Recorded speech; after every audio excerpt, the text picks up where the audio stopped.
Aku seorang wanita miskin yang menjadi pembantu.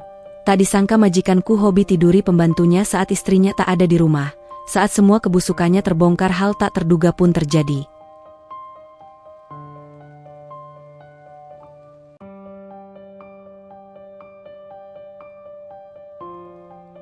Namaku Rani, umurku baru 23 tahun. Aku lahir di sebuah kampung kecil di kaki Gunung Slamet. Tempat udara pagi selalu dingin menggigit, tapi penuh ketenangan yang sulit dijelaskan. Dari jendela kecil rumah, aku bisa melihat kabut menari di antara pepohonan pinus, dan suara ayam jantan berpadu dengan desir angin menjadi musik yang mengiringi hari-hari kami. Rumahku kecil, berdinding anyaman bambu, sebagian sudah mulai miring dan bolong di beberapa sisi. Saat angin kencang bertiup, dinding itu berderit pelan seperti orang tua yang mengeluh kesakitan. Atap sengnya pun sudah berkarat, kadang bocor kalau hujan datang malam-malam. Tapi bagi kami, rumah itu segalanya. Satu-satunya tempat berteduh dari panas, hujan, dan dunia yang terasa terlalu besar. Malam di kampungku selalu sunyi.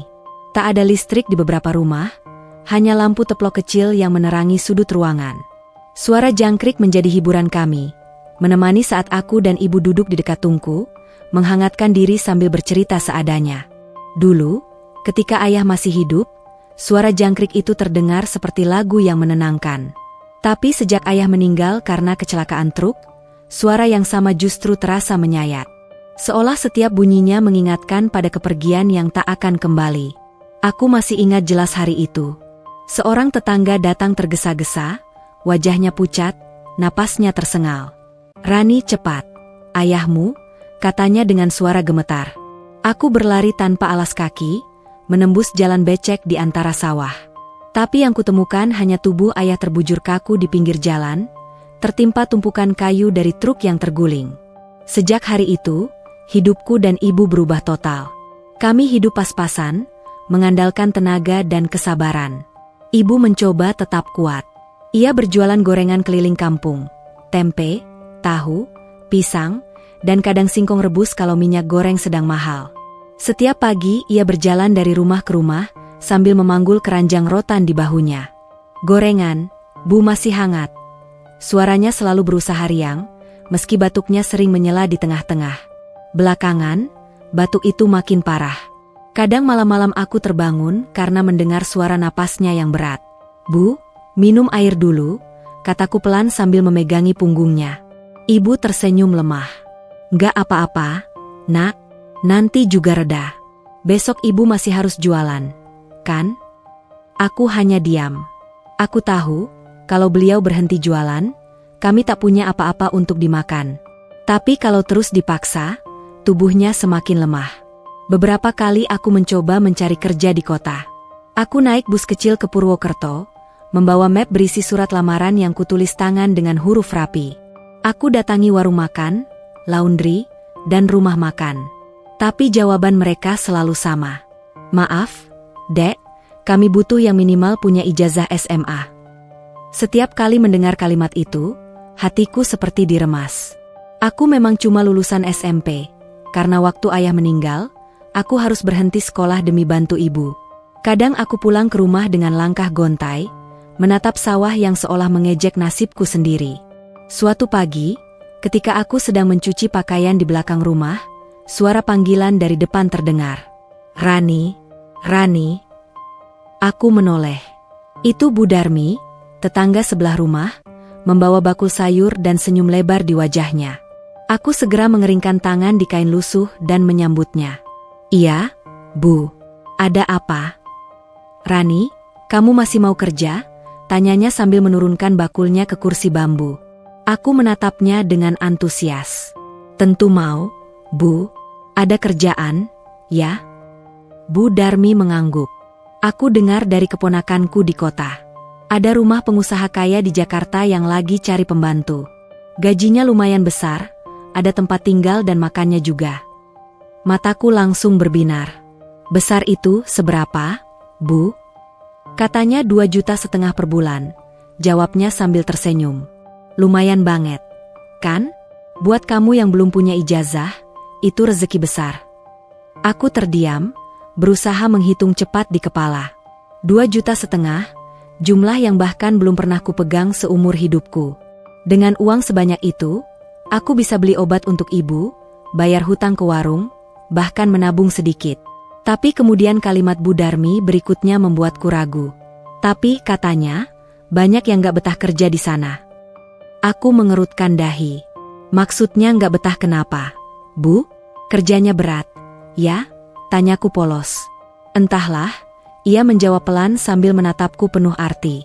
Ada yang bilang aneh. Tapi mereka bayar mahal. Loh, mungkin karena itu juga. Aku mencoba tersenyum, meski hatiku mulai gelisah. Aneh gimana, Bu? Katanya, rumahnya besar banget, tapi majikannya jarang kelihatan. Pembantunya sering gonta-ganti. Tapi ya, siapa tahu cuma gosip, katanya sambil mengangkat bahu.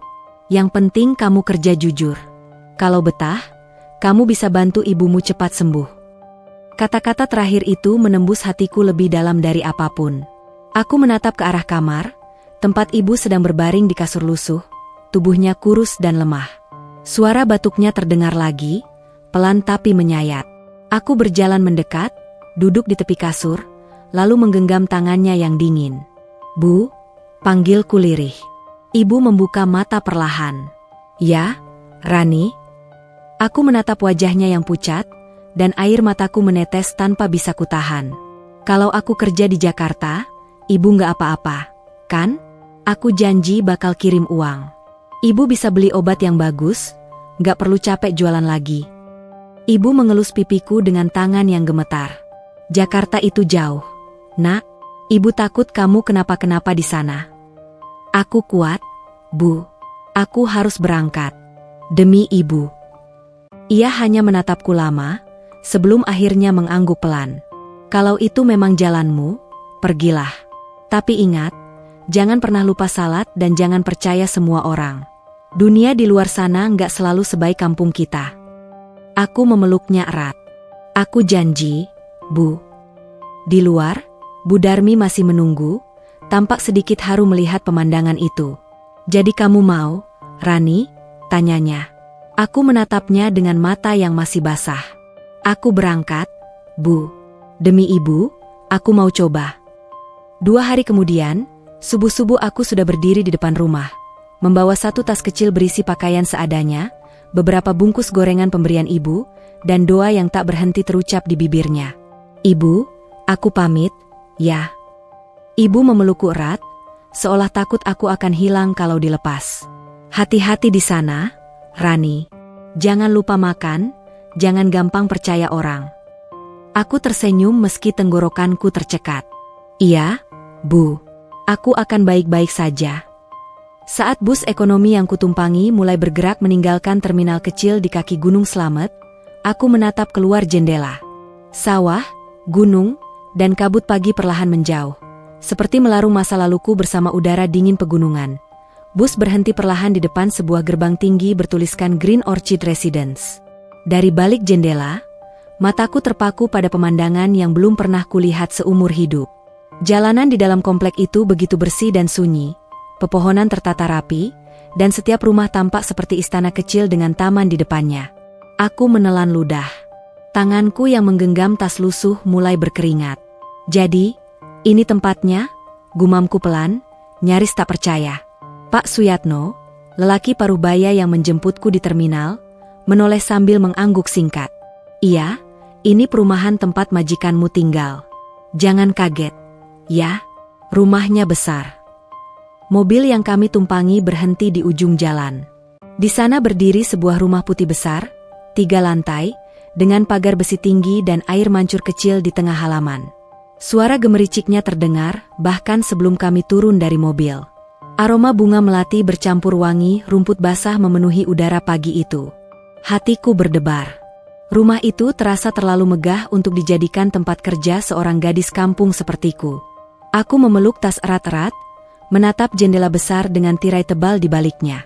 Entah kenapa, rumah itu terlihat indah tapi dingin, seperti sesuatu yang indah namun tak bisa disentuh. Sudah, ayo, kata Pak Suyatno singkat. Ia menekan bel di samping gerbang, lalu suara interkom menjawab cepat. Tak sampai semenit, pintu gerbang terbuka otomatis. Seorang wanita parubaya keluar, berpenampilan rapi dengan rambut disanggul dan seragam abu-abu muda. Tatapannya tajam tapi wajahnya tidak jahat, hanya tegas. "Kamu Rani, ya?" Suaranya dalam dan sedikit kaku. "Pembantu baru?" Aku mengangguk cepat. "Iya, Bu. Saya Rani." "Sana, masuk," katanya sambil melirik dari ujung kepala sampai kaki. "Cuci tangan dulu, sepatu lepas. Di sini semuanya harus bersih. Jangan sampai ada debu di dalam rumah."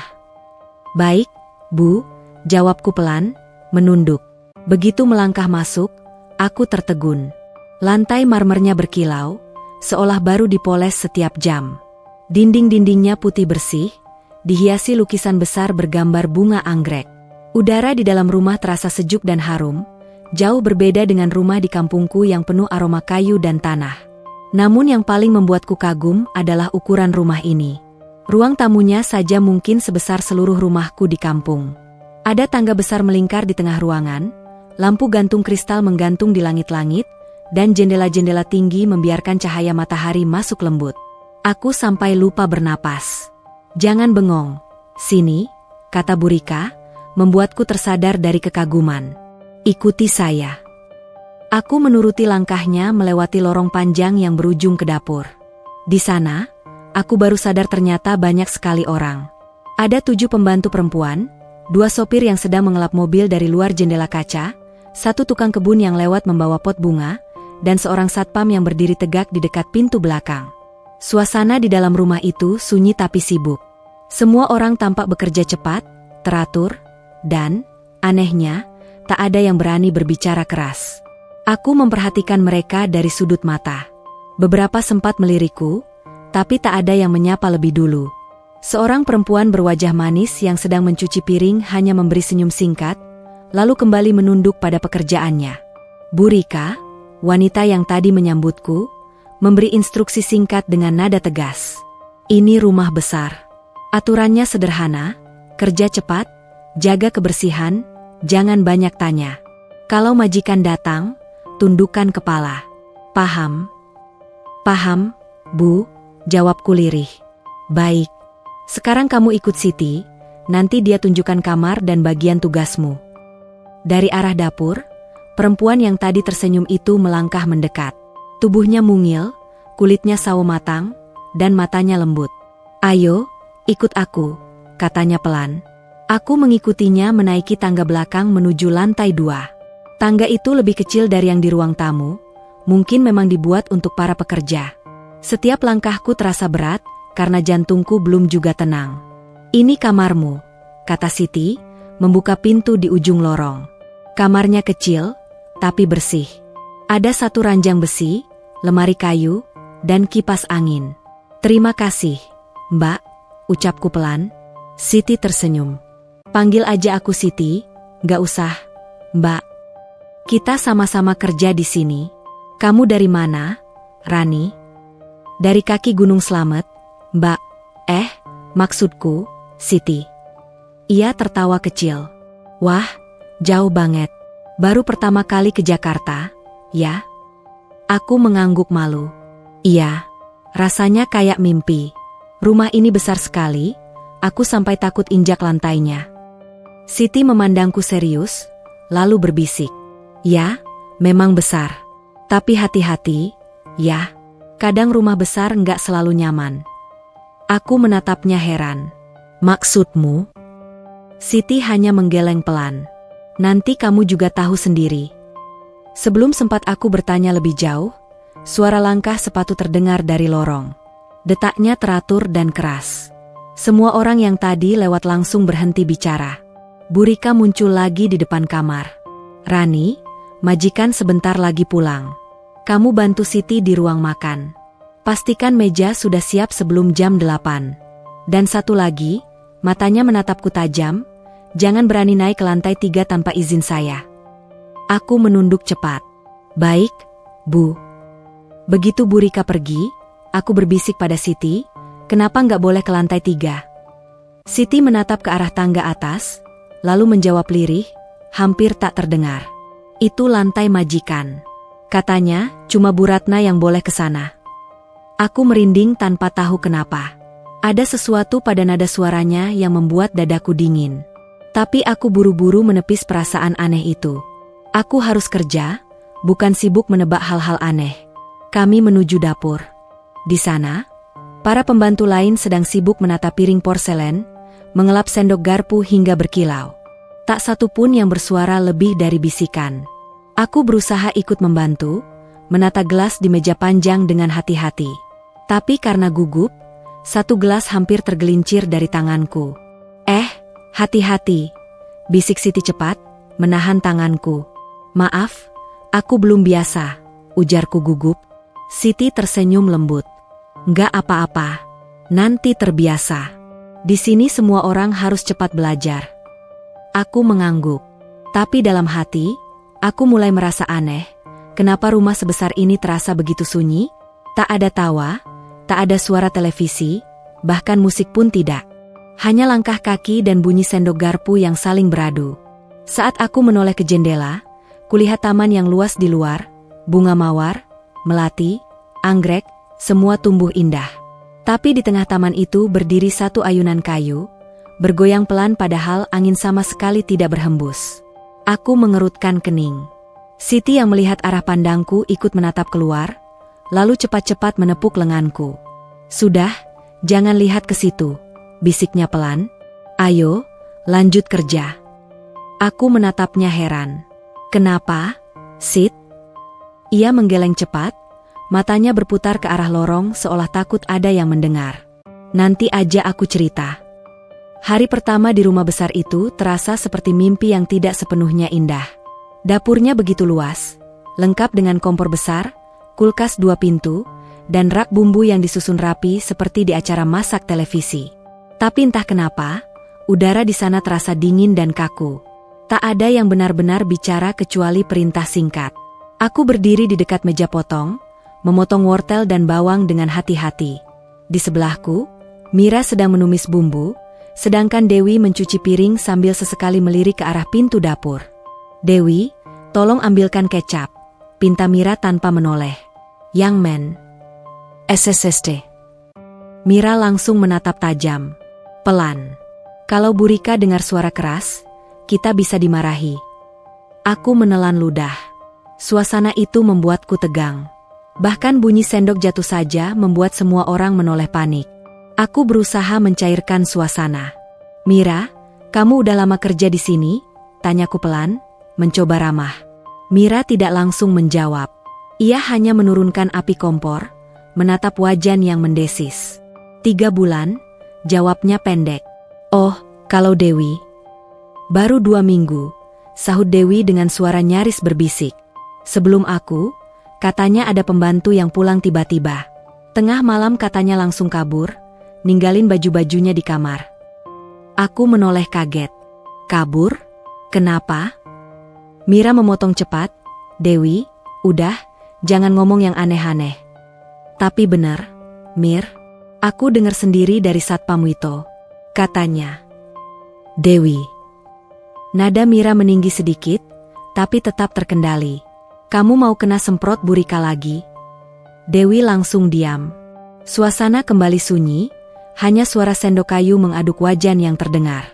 Aku makin penasaran, tapi menahan diri. Aku baru datang, belum pantas banyak tanya. Tapi sejak pertama masuk, aku merasa rumah itu aneh.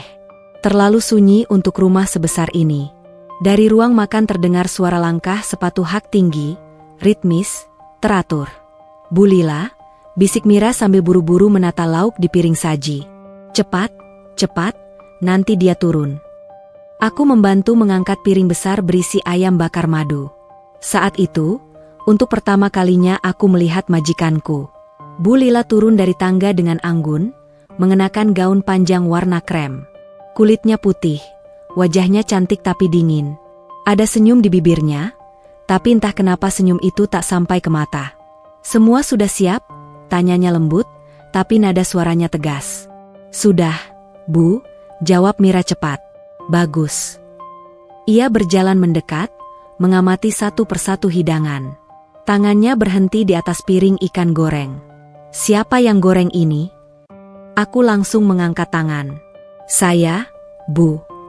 Ia menatapku tajam, lalu tersenyum tipis. Gorengannya pas. Tidak terlalu gosong. Kamu siapa namanya? Rani, Bu.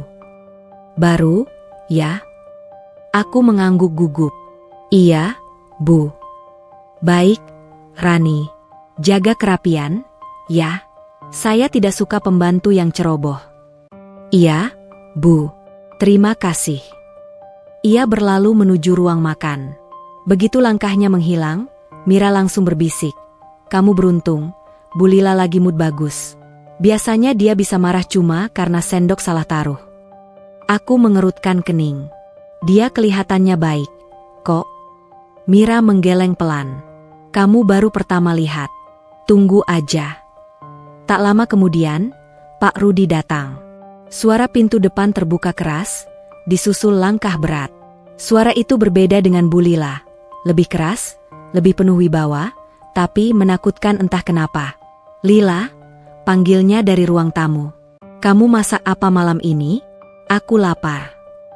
Sudah siap, Mas, jawab Bu Lila lembut. Aku dan Mira saling pandang. Dewi bahkan berhenti mencuci piring, menegakkan tubuhnya. Ada yang salah? Bisikku. Mira menempelkan jari di bibirnya. SSST. Kalau Pak Rudi di rumah, jangan banyak bicara. Kita nggak boleh muncul di ruang makan kecuali dipanggil. Aku mengangguk bingung. Suara sendok dan piring dari ruang makan terdengar jelas. Di sela bunyi gesekan alat makan, ada tawa kecil Bu Lila, tapi diikuti suara piring jatuh dan bentakan keras. Apa ini? Ikan macam apa ini? Aku terlonjak. Ya Tuhan, desis Dewi. Mira berlari kecil ke arah pintu dapur, mengintip dari celah. Aku ikut mendekat, pelan. Di ruang makan, Pak Rudi berdiri sambil menunjuk piring ikan goreng, yang tadi aku masak. Wajahnya merah, urat di lehernya menonjol. Kamu pikir aku mau makan ikan yang baunya begini? Apa kalian semua ini nggak punya hidung? Bu Lila berusaha menenangkan. Mas, tenang dulu. Mungkin tadi minyaknya. Diam kamu, bentaknya. Kamu aja nggak bisa didik pembantu.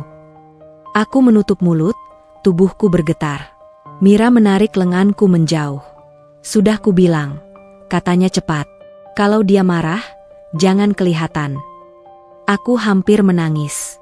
Tapi itu cuma ikan, Mir. Ya, di rumah ini, ikan bisa bikin orang dipecat.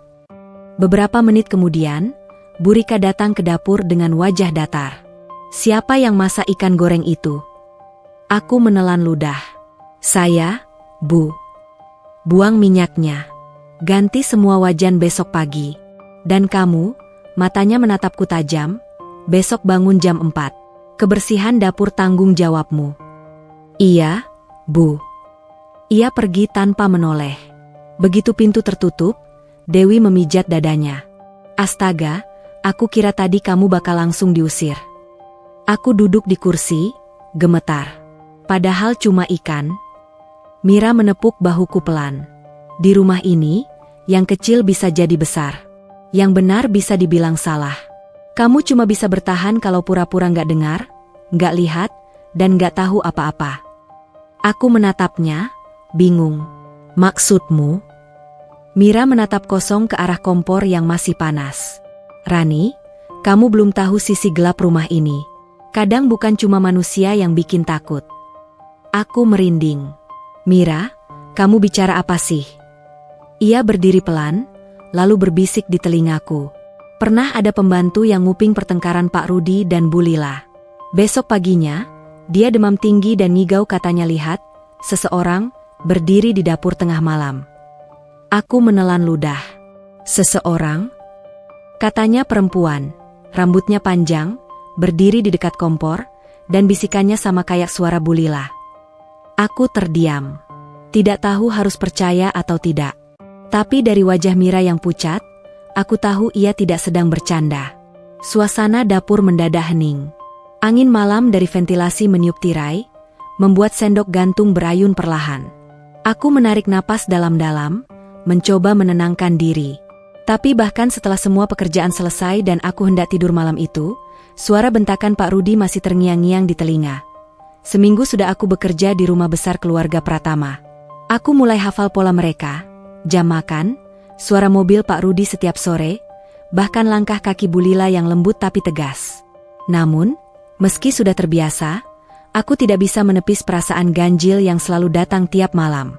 Suasana di rumah itu seperti selalu menyimpan rahasia yang tak boleh diucapkan. Para pembantu bekerja cepat, tapi wajah mereka selalu menegang, seolah ada sesuatu yang terus membayangi. Bahkan tawa pun menjadi hal langka di antara kami. Malam itu, sekitar pukul 9, aku baru saja selesai mencuci piring di dapur. Udara di luar terasa lembab, langit mendung, dan suara petir jauh di kejauhan sesekali memantul di dinding rumah. Saat aku hendak kembali ke kamar pembantu di lantai bawah, aku mendengar suara isak pelan dari arah belakang rumah. Aku berhenti sejenak. Suaranya samar, seperti seseorang sedang berusaha menahan tangis. Aku menoleh, menatap lorong sempit menuju taman belakang, tempat yang jarang kami lewati karena gelap dan sunyi. "Nia," panggilku ragu. Tak ada jawaban, hanya suara terisak yang makin jelas. Dengan langkah hati-hati, aku berjalan mendekat. Lampu taman hanya satu, redup, membuat bayangan pepohonan terlihat panjang dan menakutkan. Dan di sana, di dekat dinding belakang, duduk bersandar seorang gadis dengan wajah basah oleh air mata. "Nia, kamu kenapa?" tanyaku pelan, mendekat. Ia mengangkat wajahnya perlahan, matanya sembab, hidungnya merah. "Aku nggak kuat lagi, Ran," katanya dengan suara bergetar. Aku duduk di sebelahnya, mencoba tenang. "Ada apa? Kamu sakit?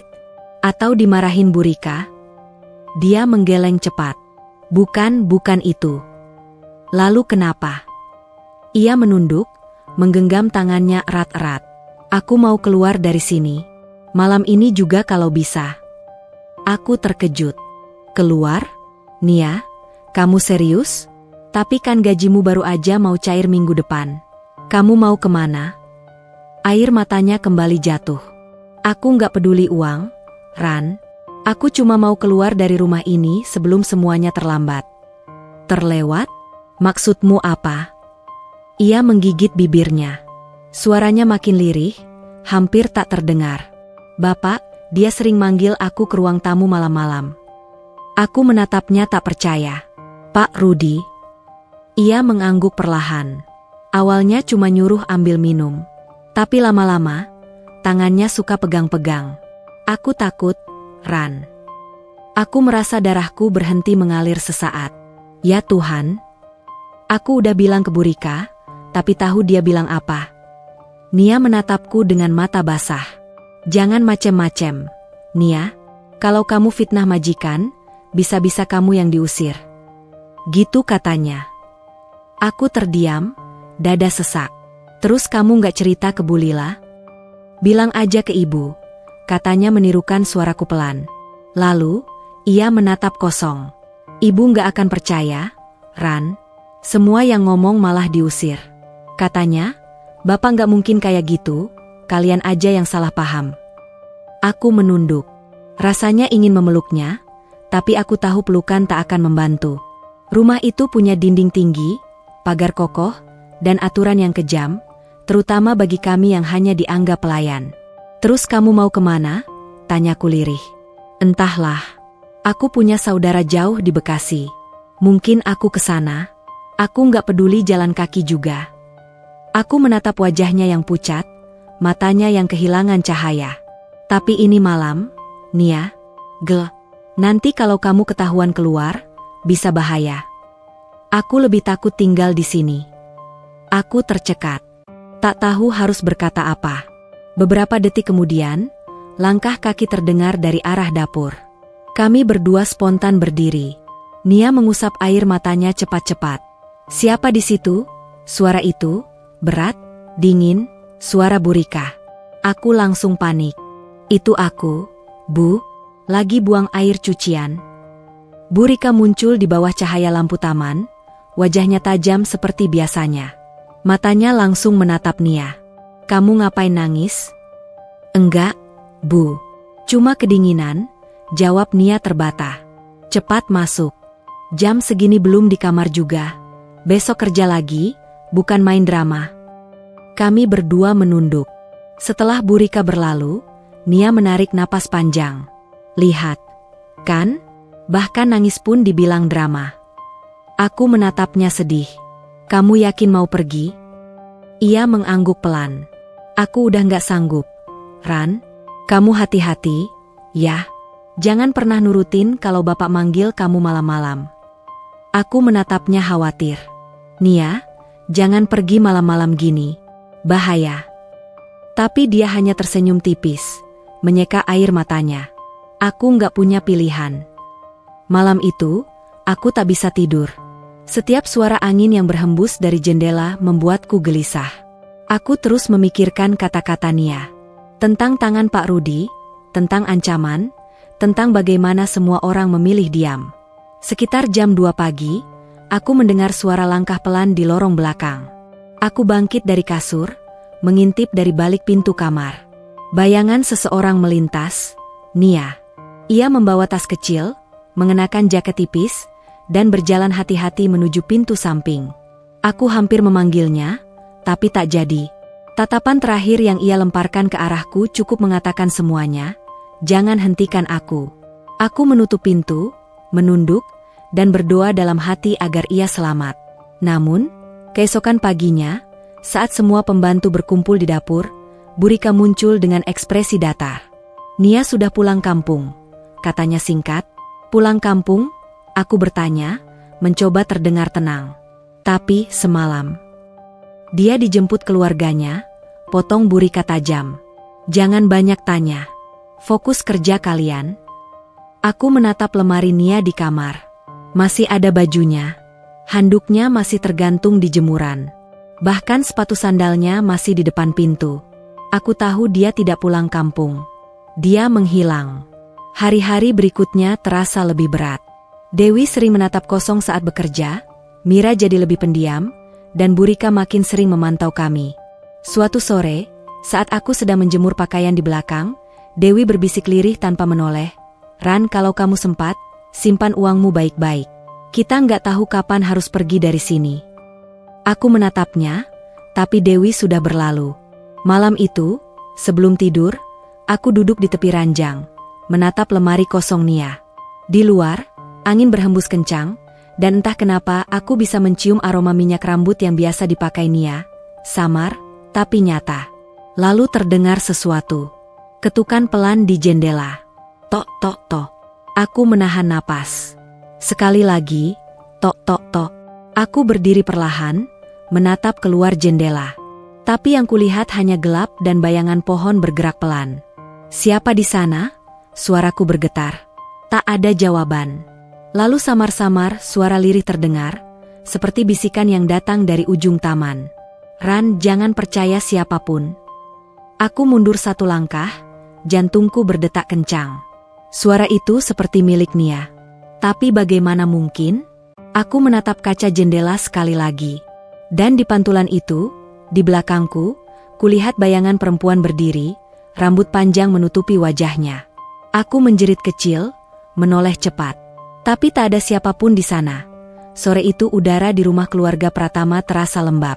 Hujan baru saja berhenti, menyisakan aroma tanah basah yang samar masuk lewat jendela besar ruang tamu. Aku sedang mengepel lantai marmer yang mengilap, berusaha hati-hati agar tak meninggalkan jejak kaki sedikit pun. Di rumah ini, kesalahan sekecil apapun bisa jadi bencana. Suara jam dinding berdentang pelan ketika tiba-tiba pintu utama terbuka.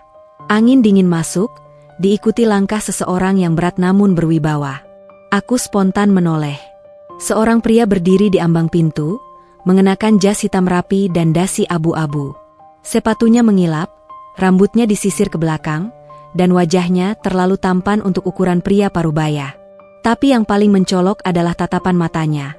Tajam, menembus, seolah bisa membaca isi hatiku. Kamu pembantu baru, ya? Suaranya berat, dalam, dan bergetar di udara seperti perintah. Aku refleks menunduk. Iya, Pak. Dia berjalan mendekat, langkahnya pelan tapi pasti.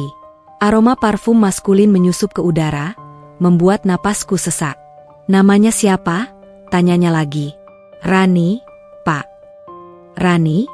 Ia mengulang namaku pelan, seperti mengecapnya. Lalu tersenyum samar.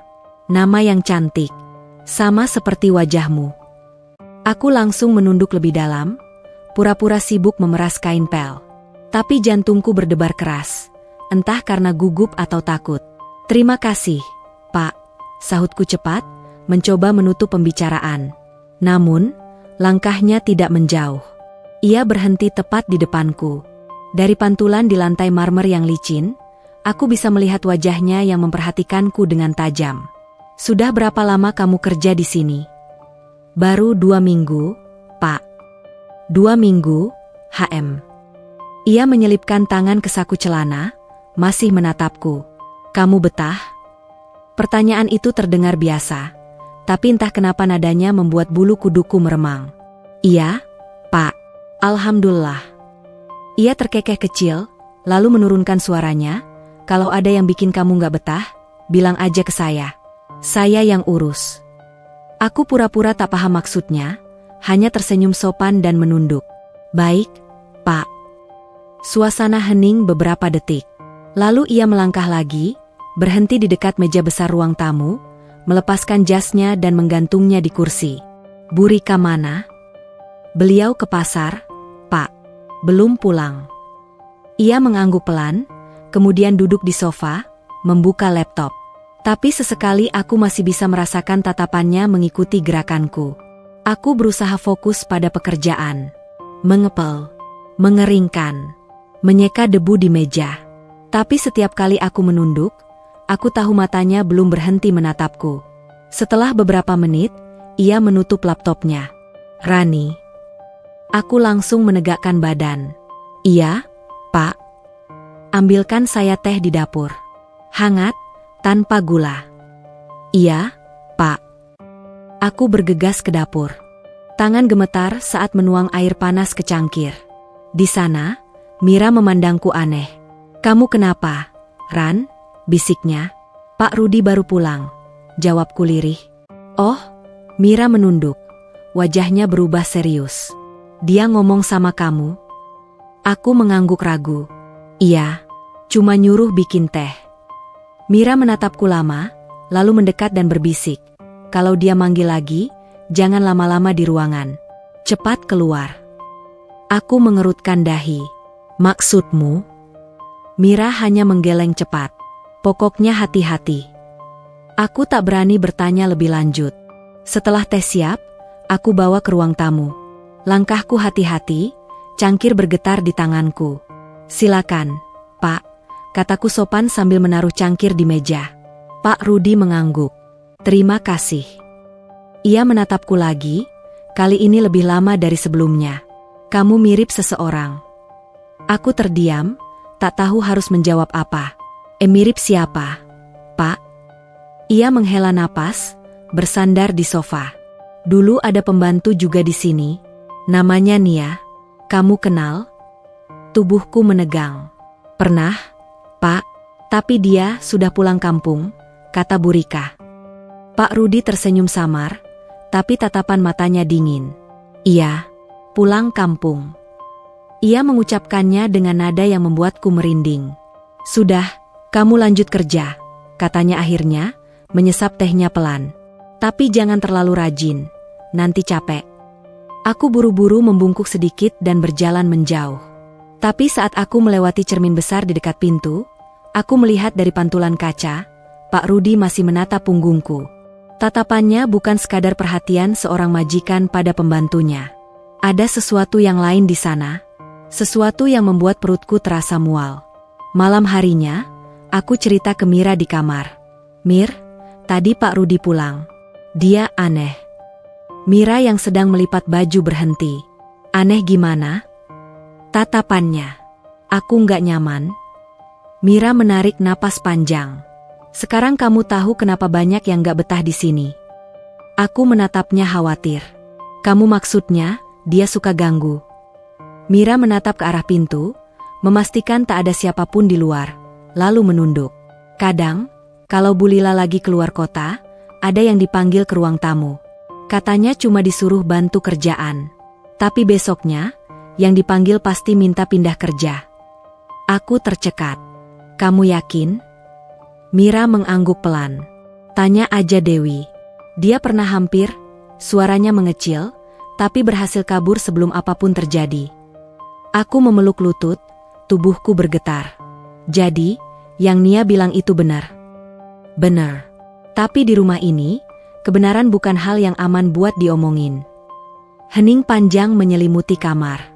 Di luar, suara hujan mulai turun lagi, menetes di genting, menambah dingin yang sudah menusuk sejak tadi.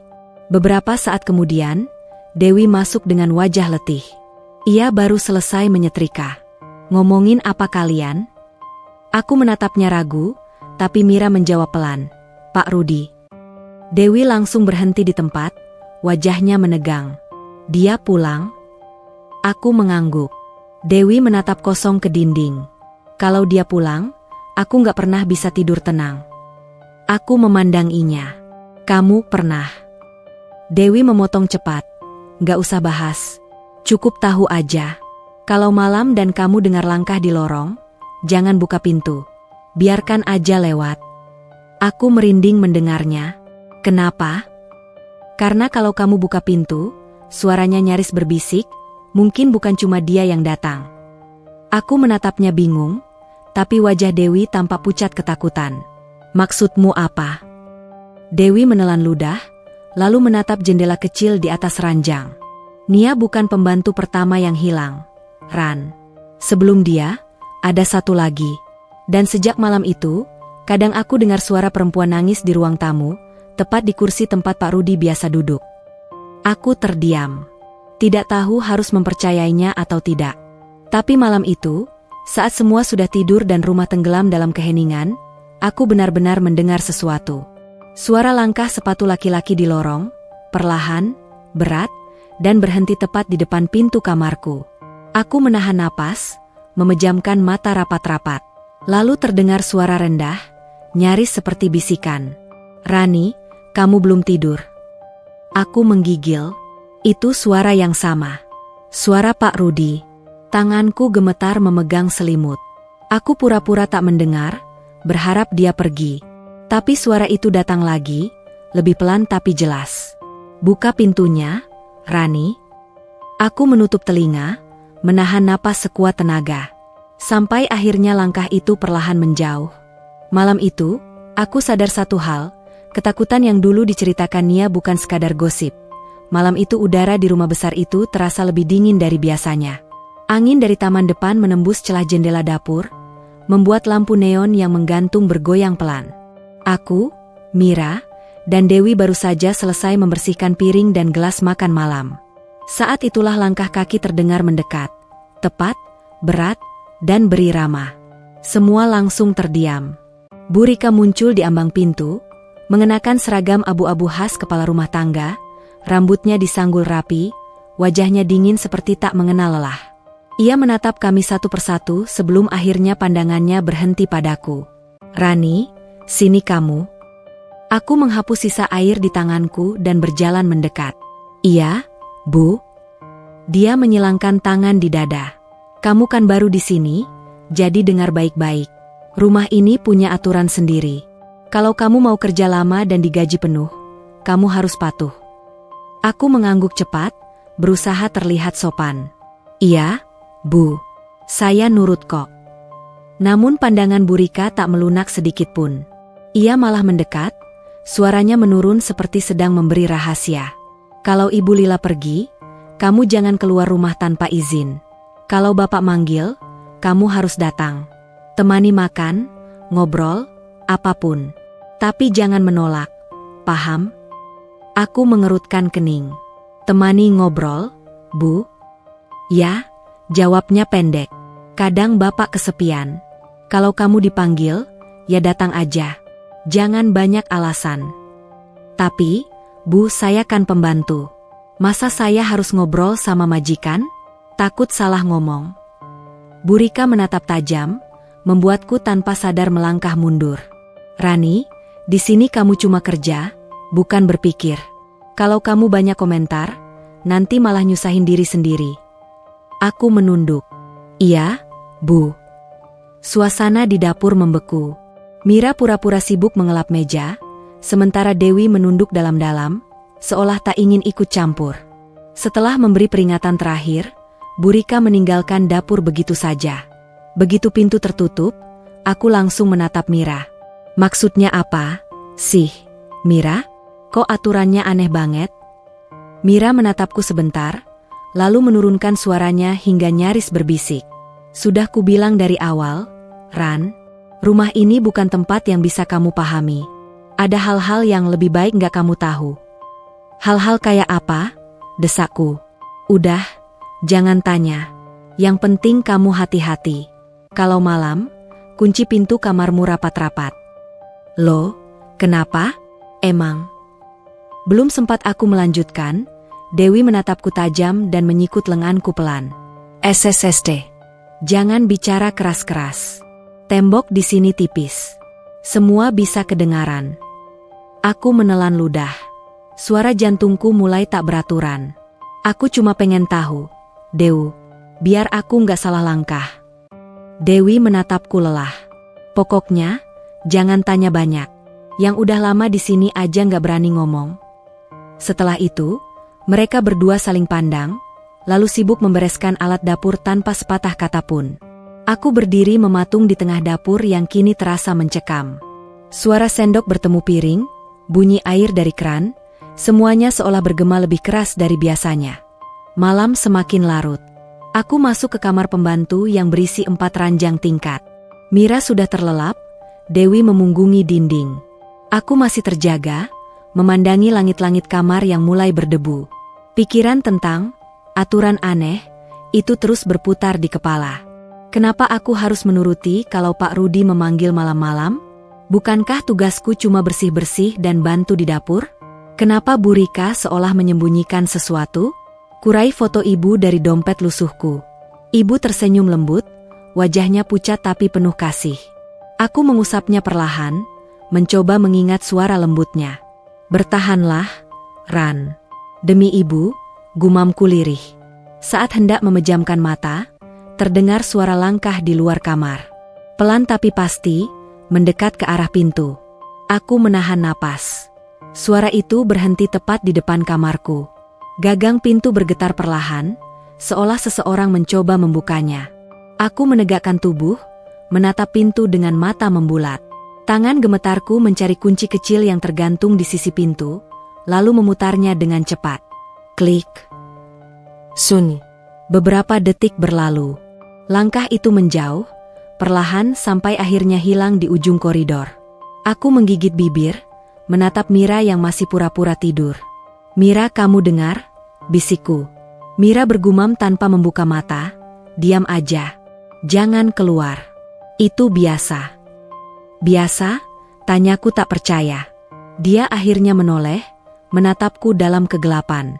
Kamu gak pengen tahu, Ran? Percaya sama aku. Aku menelan ludah dan berbaring lagi, tapi mataku tak bisa terpejam. Malam itu terasa begitu panjang. Keesokan paginya, suasana dapur tampak normal. Tapi aku tahu, di balik kesibukan itu, ada sesuatu yang tidak wajar. Bu Rika mondar-mandir sambil memberi instruksi, sementara Mira dan Dewi bekerja seperti robot, cepat, efisien, tapi tanpa ekspresi. Ran, panggil Bu Rika tiba-tiba. Aku yang sedang mengiris bawang hampir terlonjak. Iya, Bu. Kamu nanti sore bantuin Bu Lila di ruang tamu. Dia mau rapat arisan. Oh, iya, Bu. Aku senang akhirnya bisa bekerja langsung untuk Bu Lila. Semua pembantu bilang beliau orangnya baik, sopan, dan suka memberi bonus kalau puas dengan kerja kita. Namun ketika aku mulai bersih-bersih ruang tamu sore itu, perasaan tidak nyaman itu kembali. Di dinding tergantung foto keluarga besar. Bu Lila, Pak Rudi, dan 2 anak mereka yang kulihat jarang pulang karena kuliah di luar negeri. Tatapan Pak Rudi di foto itu terasa hidup. Seolah menatap langsung ke arahku. Cantik ya rumah ini, tiba-tiba suara lembut terdengar. Aku menoleh. Bu Lila berdiri di ambang pintu, mengenakan gaun biru muda, wajahnya lembut dengan senyum tenang. Iya, Bu. Cantik banget. Jawabku sopan. Dia mendekat, menatapku dari ujung kepala hingga kaki. "Kamu Rani, kan? Pembantu baru?" "Iya, Bu. Saya dengar kamu dari kampung." "Iya, Bu. Dari kaki Gunung Slamet." "Oh," Bu Lila tersenyum kecil. "Udara di sana pasti segar, ya? Nggak seperti di sini, polusi di mana-mana." Aku mengangguk pelan, merasa sedikit lega bisa bicara dengan orang sebaik dirinya. "Iya, Bu. Di kampung malam-malam cuma ada suara jangkrik." "Indah sekali. Kamu pasti kangen." Aku tersenyum tipis. "Kangen, Bu. Tapi demi ibu saya yang sakit, saya harus kerja." Tatapan Bu Lila melembut. "Semoga ibumu lekas sembuh, ya. Kalau kamu kerja baik, nanti saya bantu kirim uang tambahan." Hatiku langsung hangat mendengarnya. "Makasih banyak, Bu. Saya bakal kerja sebaik mungkin." Namun di balik percakapan itu, aku menyadari sesuatu. Saat Bu Lila bicara, Bu Rika berdiri di balik pintu, memperhatikan kami dengan mata tajam. Tatapannya menusuk, membuatku cepat-cepat menunduk. Setelah Bu Lila pergi, aku bertanya pelan pada Mira yang lewat. "Mira, kenapa Bu Rika kayaknya nggak suka kalau kita dekat sama Bu Lila?" Mira mendesah pelan. "Karena dia takut kamu ngomong yang nggak perlu. Dulu ada yang pernah ngadu ke Bu Lila tentang sesuatu, habis itu nggak pernah kelihatan lagi." Aku tertegun. "Maksudnya?" "Entah. Katanya pulang kampung, tapi barang-barangnya masih di gudang." Tubuhku merinding. Kalimat Mira menancap tajam di pikiranku. Malam itu, sebelum tidur, aku memandangi kertas kecil yang berisi nomor telepon rumah. Nomor yang diberikan Bu Rika untuk keadaan darurat. Tapi entah kenapa, setiap kali aku ingin percaya bahwa semua akan baik-baik saja, bayangan wajah Nia muncul di benakku, gadis Cirebon yang tiba-tiba hilang tanpa kabar. Aku menarik napas panjang, menatap foto ibu di dompetku sekali lagi. "Maaf, Bu," bisikku, "Rani bakal tetap di sini. Sekalipun rumah ini penuh aturan gila, aku nggak bisa pulang sebelum bisa bayar obat ibu." Di luar, suara angin berdesir, menggoyang daun di taman. Lampu koridor redup menyala, dan dari kejauhan, kudengar langkah berat seseorang berjalan pelan ke arah kamar kami. Beberapa hari setelah Bu Lila pergi ke Surabaya menghadiri seminar, rumah keluarga Pratama terasa berbeda. Biasanya ramai dengan suara anak-anak, langkah kaki Bu Lila di koridor, dan hiruk-pikuk para pembantu. Kini rumah itu sunyi. Hanya terdengar sesekali suara tukang kebun menyiram bunga, atau mobil Pak Rudi yang parkir di garasi. Aku duduk di kamar, menatap pakaian yang baru dicuci. Lampu kamar redup, hanya satu lampu meja yang menyala di dekat ranjang. Aku mencoba membaca buku kecil, tapi mataku terus teralihkan oleh bayangan panjang yang bergerak di dinding. "Ah, Rani," gumamku pelan, "tenang, ini cuma rumah besar. Jangan terlalu dibayangkan." Aku menarik napas panjang dan mencoba menenangkan diri. Namun, detak jantungku tiba-tiba semakin cepat ketika terdengar suara langkah kaki pelan di lorong, tepat di luar pintu kamar. Aku menahan napas. Langkah itu berhenti. Sunyi. Lalu terdengar ketukan pelan di pintu. Tok, tok, tok. Suara itu membuat bulu kuduku berdiri. Aku segera menutup mata dan pura-pura tidur, menahan napas sedalam mungkin.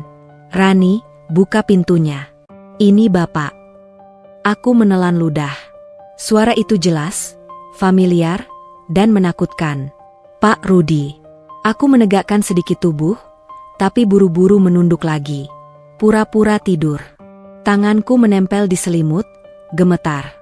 "Rani, aku cuma mau bicara sebentar." Lanjut suara itu, lebih lembut tapi tetap menekan. Aku menahan napas lebih lama. Detak jantungku begitu keras, seakan bisa terdengar di seluruh kamar. Mataku menatap plafon, berharap ketakutan ini cepat berlalu. Ketukan pintu itu makin keras. Tok, tok, tok. Aku menekuk tubuh, menutup kepala dengan selimut. Langkah kaki itu mulai menjauh, tapi masih terdengar. Hati kecilku berteriak. Kenapa dia memanggilku di tengah malam seperti ini? Aku tetap berpura-pura tidur hingga detak langkah itu hilang sepenuhnya. Baru setelah itu, aku berani menengok ke arah pintu. Sunyi. Lorong gelap, tak ada seorang pun. Aku menarik napas panjang. Tubuhku gemetar, Tapi aku berusaha menenangkan diri. Malam itu, aku tahu satu hal, aku tidak bisa tidur. Beberapa menit kemudian, aku mendengar suara lain. Kali ini lebih samar, seperti bisikan yang datang dari arah ruang tamu. Aku merapatkan selimut, tapi rasa penasaran mengalahkan rasa takut. Pelan-pelan, aku membuka pintu kamar, menatap koridor yang panjang dan gelap. "Siapa di sana?" Suaraku pelan, nyaris tak terdengar. Tak ada jawaban. Hanya suara angin yang masuk lewat jendela di lantai bawah. Aku melangkah hati-hati, menuruni tangga, mencoba melihat dari celah pintu ruang tamu. Tapi ruang tamu kosong. Lampu redup menyala, sofa dan meja bersih. Tidak ada seorang pun. Aku merasa bulu kuduku merinding. Mungkin cuma imajinasi, gumamku lirih, tapi hatiku tidak percaya. Ketika aku hendak kembali ke kamar, terdengar suara pelan, nyaris seperti bisikan. "Rani." Aku menoleh cepat.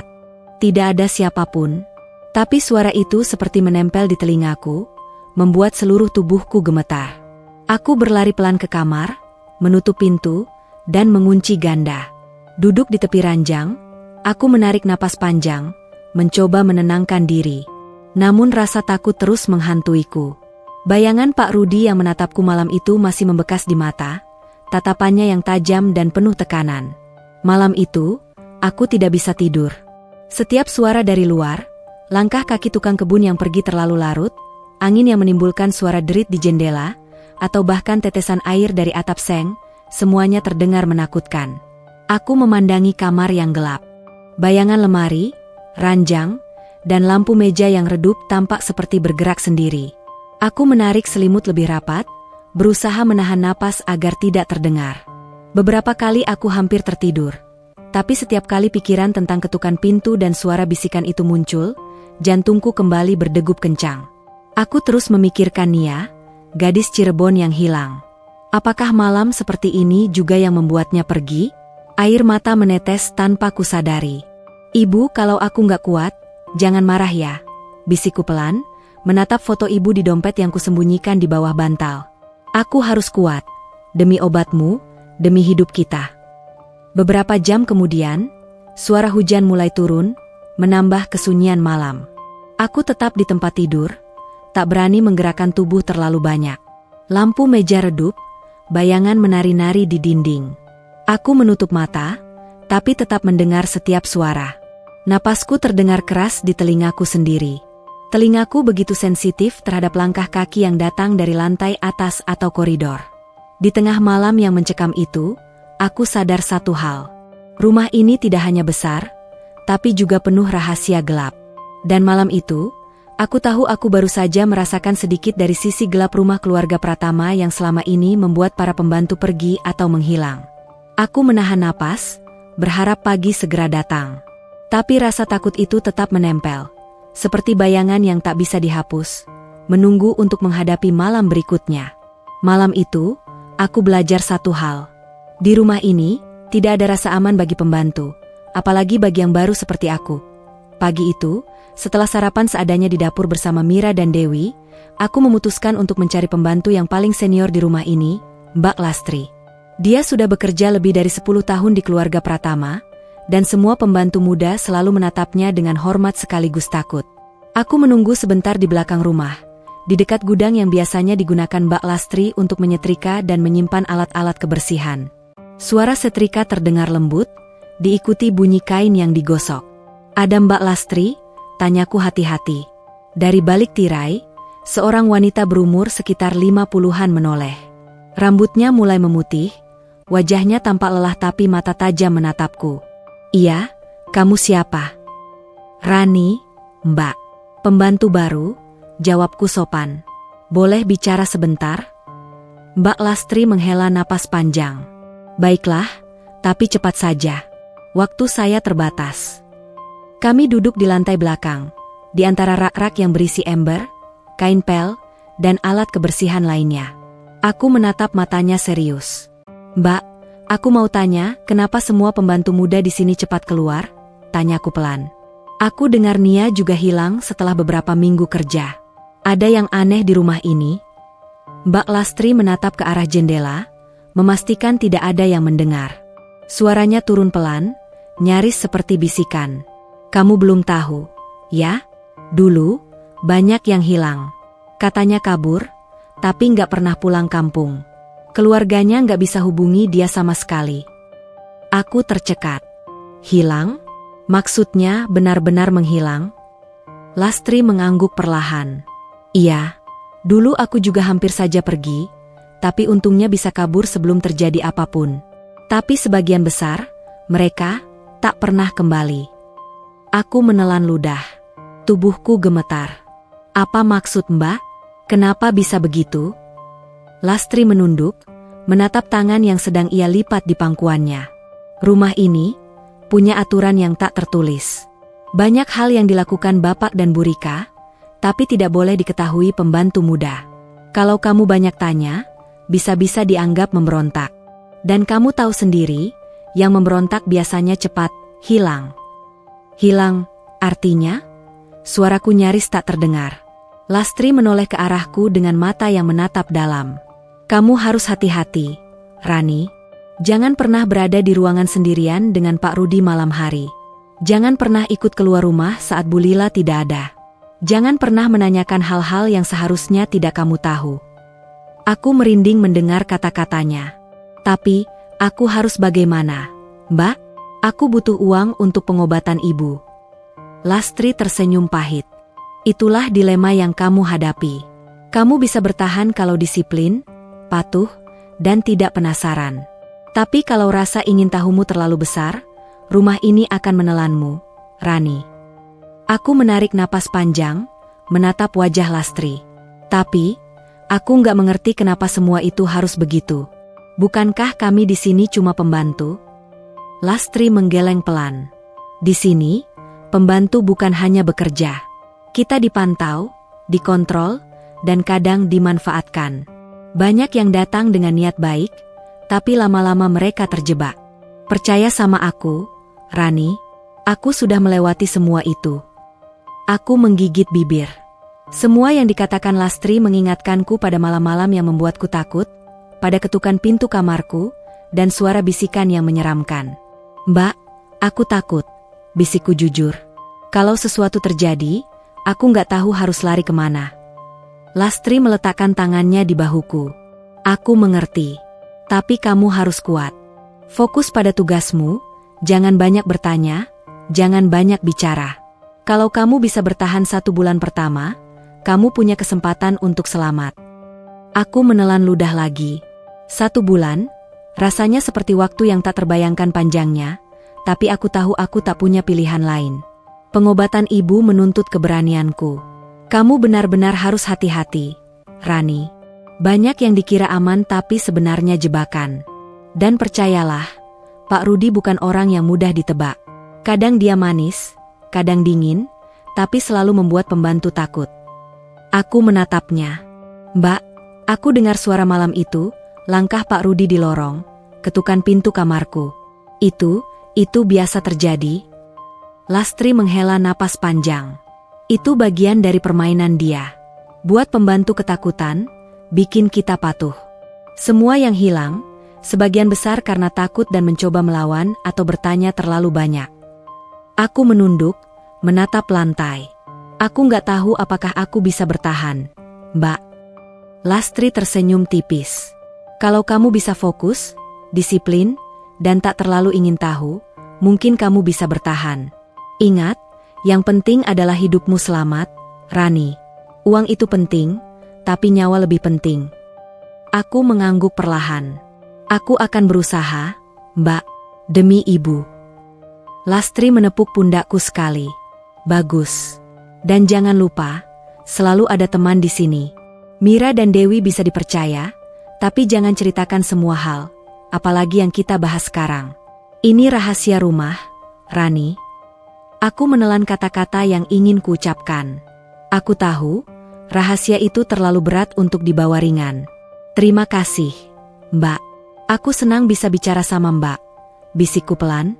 Lastri tersenyum tipis, lalu kembali ke tugasnya. Aku menatapnya berjalan, pikiranku campur aduk antara takut dan lega. Aku akhirnya mengerti satu hal, Rumah ini bukan sekadar tempat bekerja. Rumah ini adalah labirin rahasia yang bisa membuat siapapun hilang kalau salah langkah. Aku duduk di lantai belakang, mencoba menenangkan napas. Semuanya terasa begitu berat, tapi satu hal jelas di pikiranku. Aku harus kuat. Demi ibu, demi hidupku. Dan saat aku memandang langit pagi yang mulai menembus jendela dapur, aku tahu satu hal lagi, aku belum melihat separuh dari rahasia gelap rumah Pratama. Aku berdiri di ruang cuci belakang rumah, merendam pakaian kotor di ember besar sambil mengucek perlahan. Matahari sore mulai meredup, tapi udara tetap panas dan lembab, membuat baju basah menempel di kulit. Tiba-tiba, aku mendengar suara langkah kaki di dekat gudang. Dua sopir rumah itu, Pak Rudianto dan Arif, muncul dari lorong sempit yang menghubungkan garasi dengan ruang cuci. Mereka tampak serius, berbicara dengan suara pelan, seolah takut didengar oleh orang lain. Aku heran, pembantu di rumah ini kok gonta-ganti terus, kata Pak Rudianto. Aku menghentikan gerakan tangan, mencoba mendengar lebih jelas, tapi tetap menjaga jarak. Tubuhku menegang. Ya, karena Bapak. Tapi kita bisa apa? Kita cuma bawahan, jawab Arif, suaranya serak dan berat. Aku menelan ludah, gemetar sedikit. Bukan cuma gosip ini nyata, pikirku. Kasihan anak-anak itu, apalagi yang muda. Ngeri aku kalau ingat yang dulu-dulu, lanjut Pak Rudianto, menunduk sejenak seolah mengingat sesuatu yang mengerikan. Aku menunduk di balik ember, mencoba menyembunyikan diriku. Mata dan telingaku menempel pada mereka, tapi aku harus tetap diam. Arif menggeleng pelan. Ya Allah, aku nggak habis pikir. Tapi kita kan nggak bisa apa-apa. Yang kuat cuma mereka. Yang lemah, ya hilang begitu saja. Aku hampir kehilangan napas. Hilang begitu saja? Bayangan Nia, gadis Cirebon yang menghilang beberapa minggu lalu, muncul di kepala. Pak Rudianto menghela napas panjang, matanya menatap ke arah jendela dapur. Aku selalu bilang sama diri sendiri, jangan terlalu dekat sama pembantu muda. Mereka nggak paham. Yang senior saja kadang ketakutan, apalagi yang baru. Aku menggigit bibir bawahku, menahan rasa takut. Suara mereka terdengar nyata, bukan sekadar gosip atau cerita horor dari para pembantu. Ini fakta. Dan aku sadar, aku sedang berada di tengah rumah yang bisa menjadi perangkap bagi siapapun yang lengah. Arif, aku kadang mikir apa Pak Rudi benar-benar sadar dampaknya? Tanya Pak Rudianto, nadanya berat. Entahlah. Yang jelas, dia punya kuasa penuh. Semua yang kita lakukan, cuma menunggu waktu, jangan sampai salah langkah. Kalau pembantu muda salah bicara, salah gerak ya, kita semua tahu akibatnya. Aku menahan napas lebih dalam. Aku ingin berlari, tapi tubuhku kaku. Aku sudah terjebak di sini, antara ember cucian, dinding rumah, dan dua pria yang sedang membuka rahasia gelap ini. Pak Rudianto mengusap wajahnya dengan tangan kasar. Aku kadang iri sama yang bisa kabur. Tapi yang kabur biasanya hilang juga. Ngeri, Arif. Ngeri. Arif mengangguk pelan. Aku tahu. Aku tahu. Makanya aku gak pernah terlalu dekat sama pembantu baru. Yang penting, kita selamat, gaji dibawa pulang, dan kita bisa hidup normal. Tapi kalau kamu terlalu ingin tahu, Aku menelan ludah. Detik itu, aku menyadari bahwa semua ancaman yang terdengar samar selama ini bukan sekadar bayangan. Rumah ini memiliki sisi gelap yang bahkan para sopirnya takut membicarakan terang-terangan. Aku berusaha tetap tenang, menggerakkan tangan seolah masih sibuk mencuci, tapi telingaku terus menangkap setiap kata. Aku tahu, sejak sekarang, aku harus sangat hati-hati. Satu kesalahan, satu rasa ingin tahu yang terlalu besar, bisa berakibat fatal. Pak Rudianto dan Arif saling pandang sebentar, lalu pergi meninggalkan ruang cuci. Suara langkah mereka menjauh, tapi gema kata-kata mereka masih terngiang di telingaku. Aku menegakkan tubuh, menatap ember yang berisi air sabun. Tangan gemetar, hati penuh rasa takut. Tapi di balik semua itu, ada satu tekad yang membara. Aku harus bertahan. Demi ibu, demi hidupku sendiri. Tidak peduli seberapa gelap rumah ini, bisikku pelan pada diri sendiri, Rani harus kuat. Jangan sampai ketakutan menguasai. Aku kembali mengucek pakaian dengan lebih cepat, mata terus mengamati lorong. Setiap suara dari luar, setiap langkah yang lewat, membuatku lebih waspada. Rumah ini besar, tapi aku tahu, rahasia yang tersembunyi di balik dindingnya jauh lebih menakutkan daripada yang bisa dilihat mata. Dan malam itu, di ruang cuci yang sunyi, aku belajar satu hal.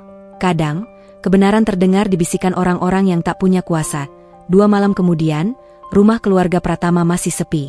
Bu Lila belum pulang dari Surabaya, meninggalkan udara yang biasanya hangat dan ramai kini terasa dingin dan menekan.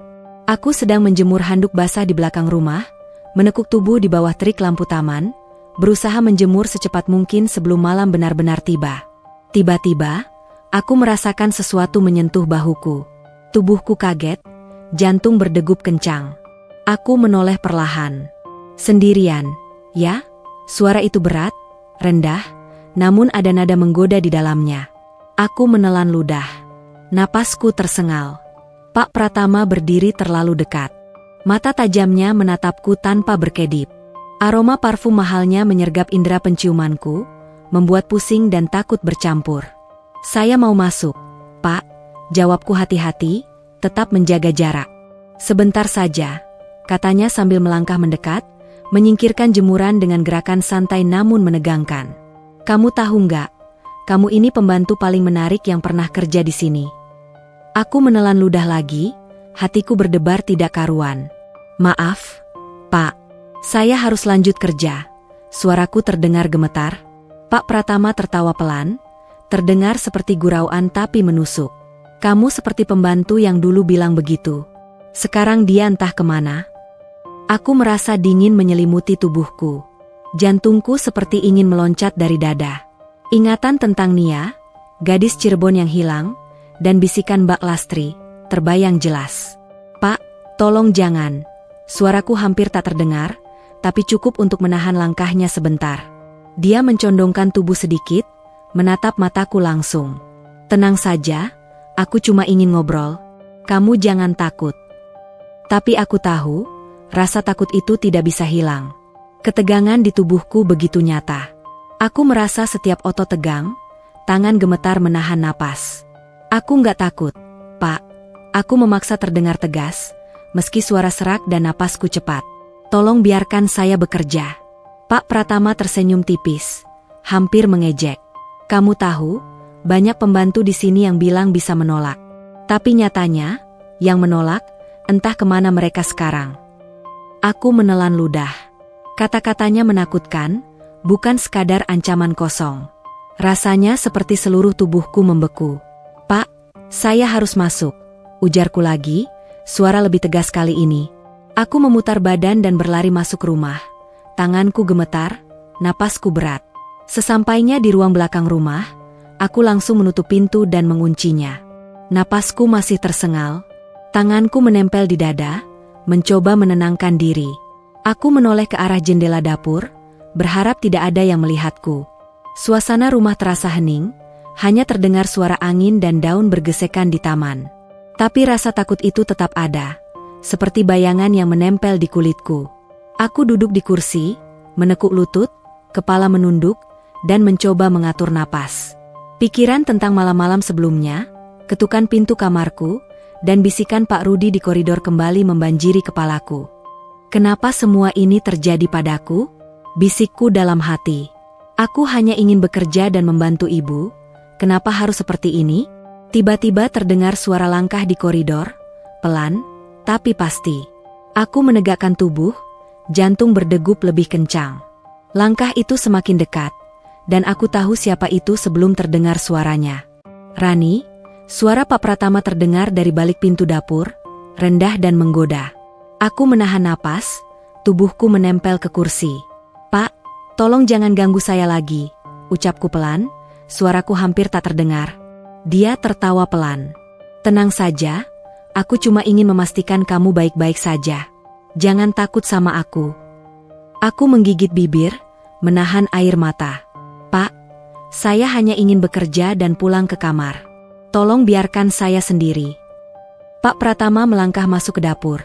Berdiri terlalu dekat, tatapannya menusuk dan tak bisa kuabaikan. Aku ingin bicara sebentar. Duduk sebentar dengan aku. Santai saja. Aku mundur, tangan menempel di meja. Tidak, Pak. Tolong jangan mendekat.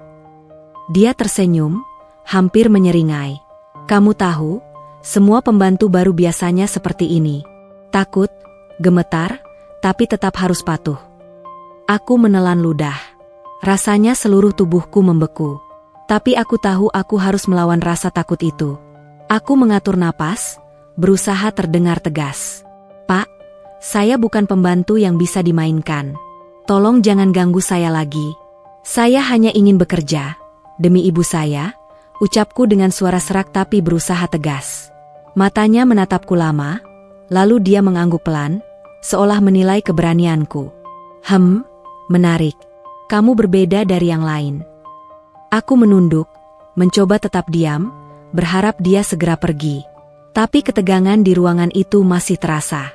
Akhirnya, setelah beberapa menit yang terasa seperti selamanya, Pak Pratama tersenyum tipis, berbalik, dan keluar dari dapur. Langkahnya pelan tapi pasti, meninggalkan aku sendiri dengan napas yang masih terengah. Aku duduk di kursi, menunduk, menatap lantai, dan menangis pelan. Tubuhku lelah, jantung masih berdetak cepat, dan rasa takut masih menempel di kulit. Aku menepuk wajahku, menenangkan diri. Rani, kamu harus kuat. Demi ibu, kamu harus bertahan. Malam itu, aku belajar satu hal. Rumah keluarga Pratama bukan hanya tempat bekerja, tapi labirin rahasia dan ancaman yang selalu mengintai. Setiap langkah harus hati-hati, setiap kata harus dijaga, dan keberanianku diuji lebih dari yang pernah aku bayangkan. Malam itu, aku duduk di kamar, lampu meja redup, tangan gemetar menulis di selembar kertas. Semua kejadian yang kulihat dan kualami di rumah keluarga Pratama, menumpuk di kepalaku seperti badai. Ketukan pintu malam hari, bisikan Pak Pratama, ketegangan para pembantu, hilangnya Nia, semuanya aku tulis. Aku menulis pelan, hati-hati, takut ada yang mendengar. Tangan gemetar, tapi kata-kata terus mengalir. Bu Lila, tolong percayai aku.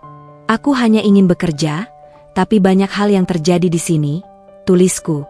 Aku menceritakan malam-malam menakutkan, percakapan di balik rahasia, dan ketakutan yang terus menghantuiku. Setelah selesai, aku melipat surat itu dengan hati-hati, menyembunyikannya di saku bajuku. Aku tahu aku harus mengirimnya tanpa diketahui Bu Rika atau Pak Pratama. Keesokan paginya, saat Pak Rudianto datang menjemput barang-barang untuk dibawa ke bandara, aku mendekatinya dengan hati-hati. Pak, boleh titip sesuatu ke Bu Lila? Tanyaku pelan, suara bergetar. Pak Rudianto menatapku, sedikit terkejut. Apa itu, Neng? Aku mengeluarkan surat dari saku dan memberikannya kepadanya. Tolong kasih ini ke Bu Lila. Jangan bilang siapa-siapa. Aku takut kalau diketahui orang lain. Dia menerima surat itu dengan tangan gemetar, mengangguk pelan. Saya ngerti, Neng. Saya bakal bantu. Jangan khawatir, aku pasti titipkan. Aku menghela napas lega. Untuk pertama kali sejak bekerja di rumah itu, aku merasa ada harapan. Surat itu adalah jembatan antara aku dan Bu Lila, satu-satunya orang yang mungkin bisa percaya dan menolongku. Beberapa jam kemudian, aku mendengar kabar dari Mbak Lastri bahwa Pak Rudianto tidak lagi bekerja di rumah itu. Kenapa Pak Rudianto nggak masuk lagi hari ini? Tanyaku, panik. Mbak Lastri menunduk, wajahnya serius. Dia dipecat, Neng. Katanya ketahuan membuka dokumen majikan. Aku tercekat. Dokumen majikan? Tapi, itu kan cuma surat yang aku titip.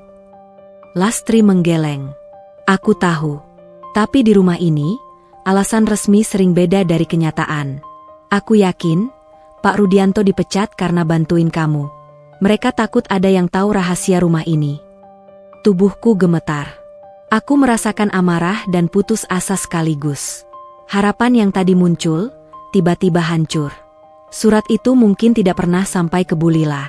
Aku merasa sendirian, terperangkap di rumah besar yang tampak mewah tapi penuh bahaya. Aku duduk di tepi ranjang, menatap selembar surat yang kini ada di pikiranku. Tanganku mengepal, napasku berat. Pak, kenapa harus begitu? Gumamku lirih, menahan air mata. Rasa takut kembali menyelimuti. Aku menyadari bahwa setiap langkah di rumah ini harus serba hati-hati. Bahkan orang yang kupercaya, seperti sopir, bisa menjadi korban hanya karena berani menolong. Aku menatap jendela kamar. Malam akan segera tiba. Suasana rumah yang besar dan sunyi itu terasa lebih menekan dari sebelumnya. Setiap bayangan, setiap suara langkah kaki, kini membuatku waspada. Aku tahu satu hal, aku tidak bisa menyerah. Kalau surat itu tak sampai, aku harus mencari cara lain. Aku harus bertahan, menghadapi Pak Pratama, Bu Rika, dan rahasia gelap rumah ini, demi keselamatan diriku sendiri, dan demi ibu yang menungguku di kampung. Malam itu, aku berbaring, mata terbuka lebar, mendengar setiap suara di rumah. Aku menyadari, rumah ini bukan hanya tempat bekerja, tapi labirin rahasia yang bisa menelan siapa saja yang lengah. Dan di balik semua ketakutan itu, satu tekad menguat, aku akan bertahan. Aku akan mencari cara agar suara dan keluhanku sampai pada Bu Lila. Tidak peduli seberapa sulit, aku harus selamat. Malam itu, udara di rumah Pratama terasa lebih dingin dari biasanya.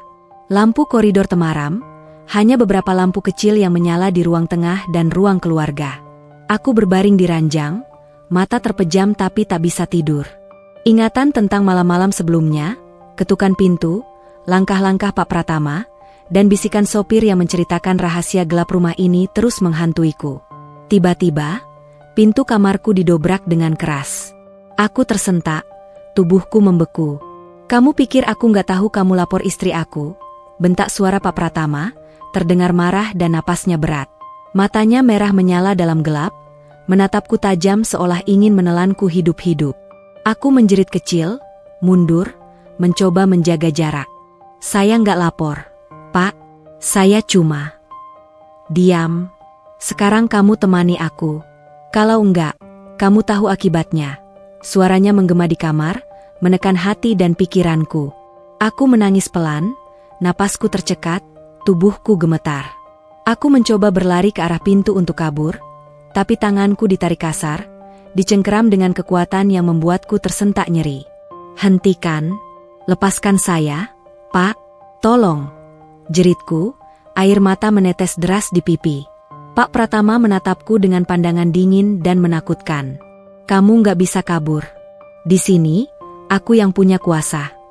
Aku meronta, namun tangannya kuat, menarik tubuhku ke arah koridor. Hatinya dingin, tapi tatapannya panas membara seperti api yang siap membakar. Saat itu juga, terdengar suara keras dari pintu depan. "Rudy, apa yang kau lakukan?" Suara itu membuat seluruh tubuhku kaku. Aku menoleh ke arah pintu kamar dan melihat Bu Lila berdiri di ambang pintu, wajahnya memerah karena marah dan shock sekaligus. Rambutnya sedikit berantakan, matanya menyala tajam menatap Pak Pratama. Di belakangnya, ada dua satpam yang terlihat siap siaga, dan seorang polisi berpakaian preman yang ternyata dia sembunyikan untuk memantau situasi. Pak Pratama tersentak. Matanya melebar, wajahnya memerah bukan karena marah, tapi karena terkejut. "Elila, kamu?" Suaranya serak, tak percaya. Bu Lila melangkah maju, menatapku sejenak dengan penuh perhatian, lalu kembali menatap Pak Pratama. "Berhenti. Lepaskan dia sekarang." Perintahnya tegas, suara bergetar tapi penuh kekuatan. Aku menatap Bu Lila, rasa lega bercampur takut. Tubuhku lemas, lututku nyaris tak mampu menahan tubuh. Air mata terus mengalir. Pak Pratama menarik napas dalam, mencoba menguasai diri, tapi matanya masih merah dan penuh amarah. Kamu bawa orang-orang ini? Ini rumahku," bentaknya, suaranya menggema ke seluruh koridor. Bu Lila melangkah lebih dekat, suaranya tegas dan mantap. "Rumah ini bukan milikmu sendiri untuk melakukan apapun sesukamu. Aku yang mengatur rumah ini, dan aku tidak akan membiarkanmu menyakiti pembantu lagi." Aku menunduk, menatap lantai, merasa aman tapi masih gemetar. Satpam di belakang Bu Lila mulai melangkah ke arah Pak Pratama, bersiap jika dia mencoba bergerak. Polisi preman yang berdiri di sisi lain juga tampak siap menghadang. Pak Pratama menatap mereka semua, wajahnya berubah dari marah menjadi tegang. Dia menelan ludah, mencoba menenangkan diri, tapi tubuhnya masih menegang. "Kamu, ini, aku tidak bersalah." gumamnya, suaranya rendah tapi penuh ketegangan. Bu Lila melangkah lebih dekat, menunjuk Pak Pratama dengan jari. Kamu pikir aku bodoh? Aku tahu tentang surat yang dikirim Rani. Aku tahu semua yang terjadi di rumah ini selama aku pergi. Dan aku tidak akan tinggal diam. Aku menatap Bu Lila, air mataku menetes lagi, tapi kali ini berbeda. Ada rasa aman, rasa keadilan yang mulai muncul. Bu Lila tidak hanya peduli, tapi juga siap menegakkan kebenaran. Pak Pratama menggertakkan giginya, wajahnya memerah, tangannya gemetar. Kamu, aku, tidak. Ia berhenti sejenak, menelan ludah, kemudian menunduk perlahan. Tubuhnya tampak kelelahan, bukan hanya karena amarah tapi juga karena tidak ada jalan untuk melawan. Salah satu satpam maju, menahan Pak Pratama dengan lembut tapi tegas. Pak Rudi, jangan bergerak. Semua sudah dikendalikan. Tidak ada yang akan terluka kalau Anda patuh. Aku menunduk, menahan napas, tubuhku masih gemetar tapi setidaknya aman sekarang. Bu Lila mendekat, menepuk pundakku dengan lembut. Rani, kamu baik-baik saja, kan? Tanyanya pelan. Aku mengangguk, suara tercekik di tenggorokan. Iya, Bu, terima kasih. Dia tersenyum tipis, tapi matanya tetap serius. Kamu tidak salah. Jangan takut. Semua ini akan selesai, dan aku tidak akan membiarkan siapapun menyakiti kamu lagi. Pak Pratama masih menunduk. Matanya sesekali menatap ke arah kami dengan rasa marah tapi juga kepasrahan. Polisi yang dibawa Bu Lila mulai mengambil catatan dan meminta Pak Pratama untuk menandatangani beberapa dokumen sebagai bukti pelanggaran rumah tangga dan percobaan pelecehan. Aku masih duduk di kursi, tangan menutup wajah, menahan air mata yang terus mengalir. Semua rasa takut, tertekan, dan cemas selama berminggu-minggu kini berubah menjadi lega. Aku bisa bernapas lebih lega. Bu Lila telah membela dan menegakkan keadilan. Bu Lila menoleh kepadaku, suara lembut tapi tegas. Rani, kamu harus tahu, mulai sekarang, tidak ada yang boleh mengganggu kamu. Aku akan pastikan semua pembantu di sini aman. Dan Pak Rudi akan menghadapi konsekuensinya. Aku menatapnya, air mata jatuh di pipi. Terima kasih, Bu, saya takut, tapi sekarang, aku menelan ludah, mencoba menenangkan diri, saya merasa aman.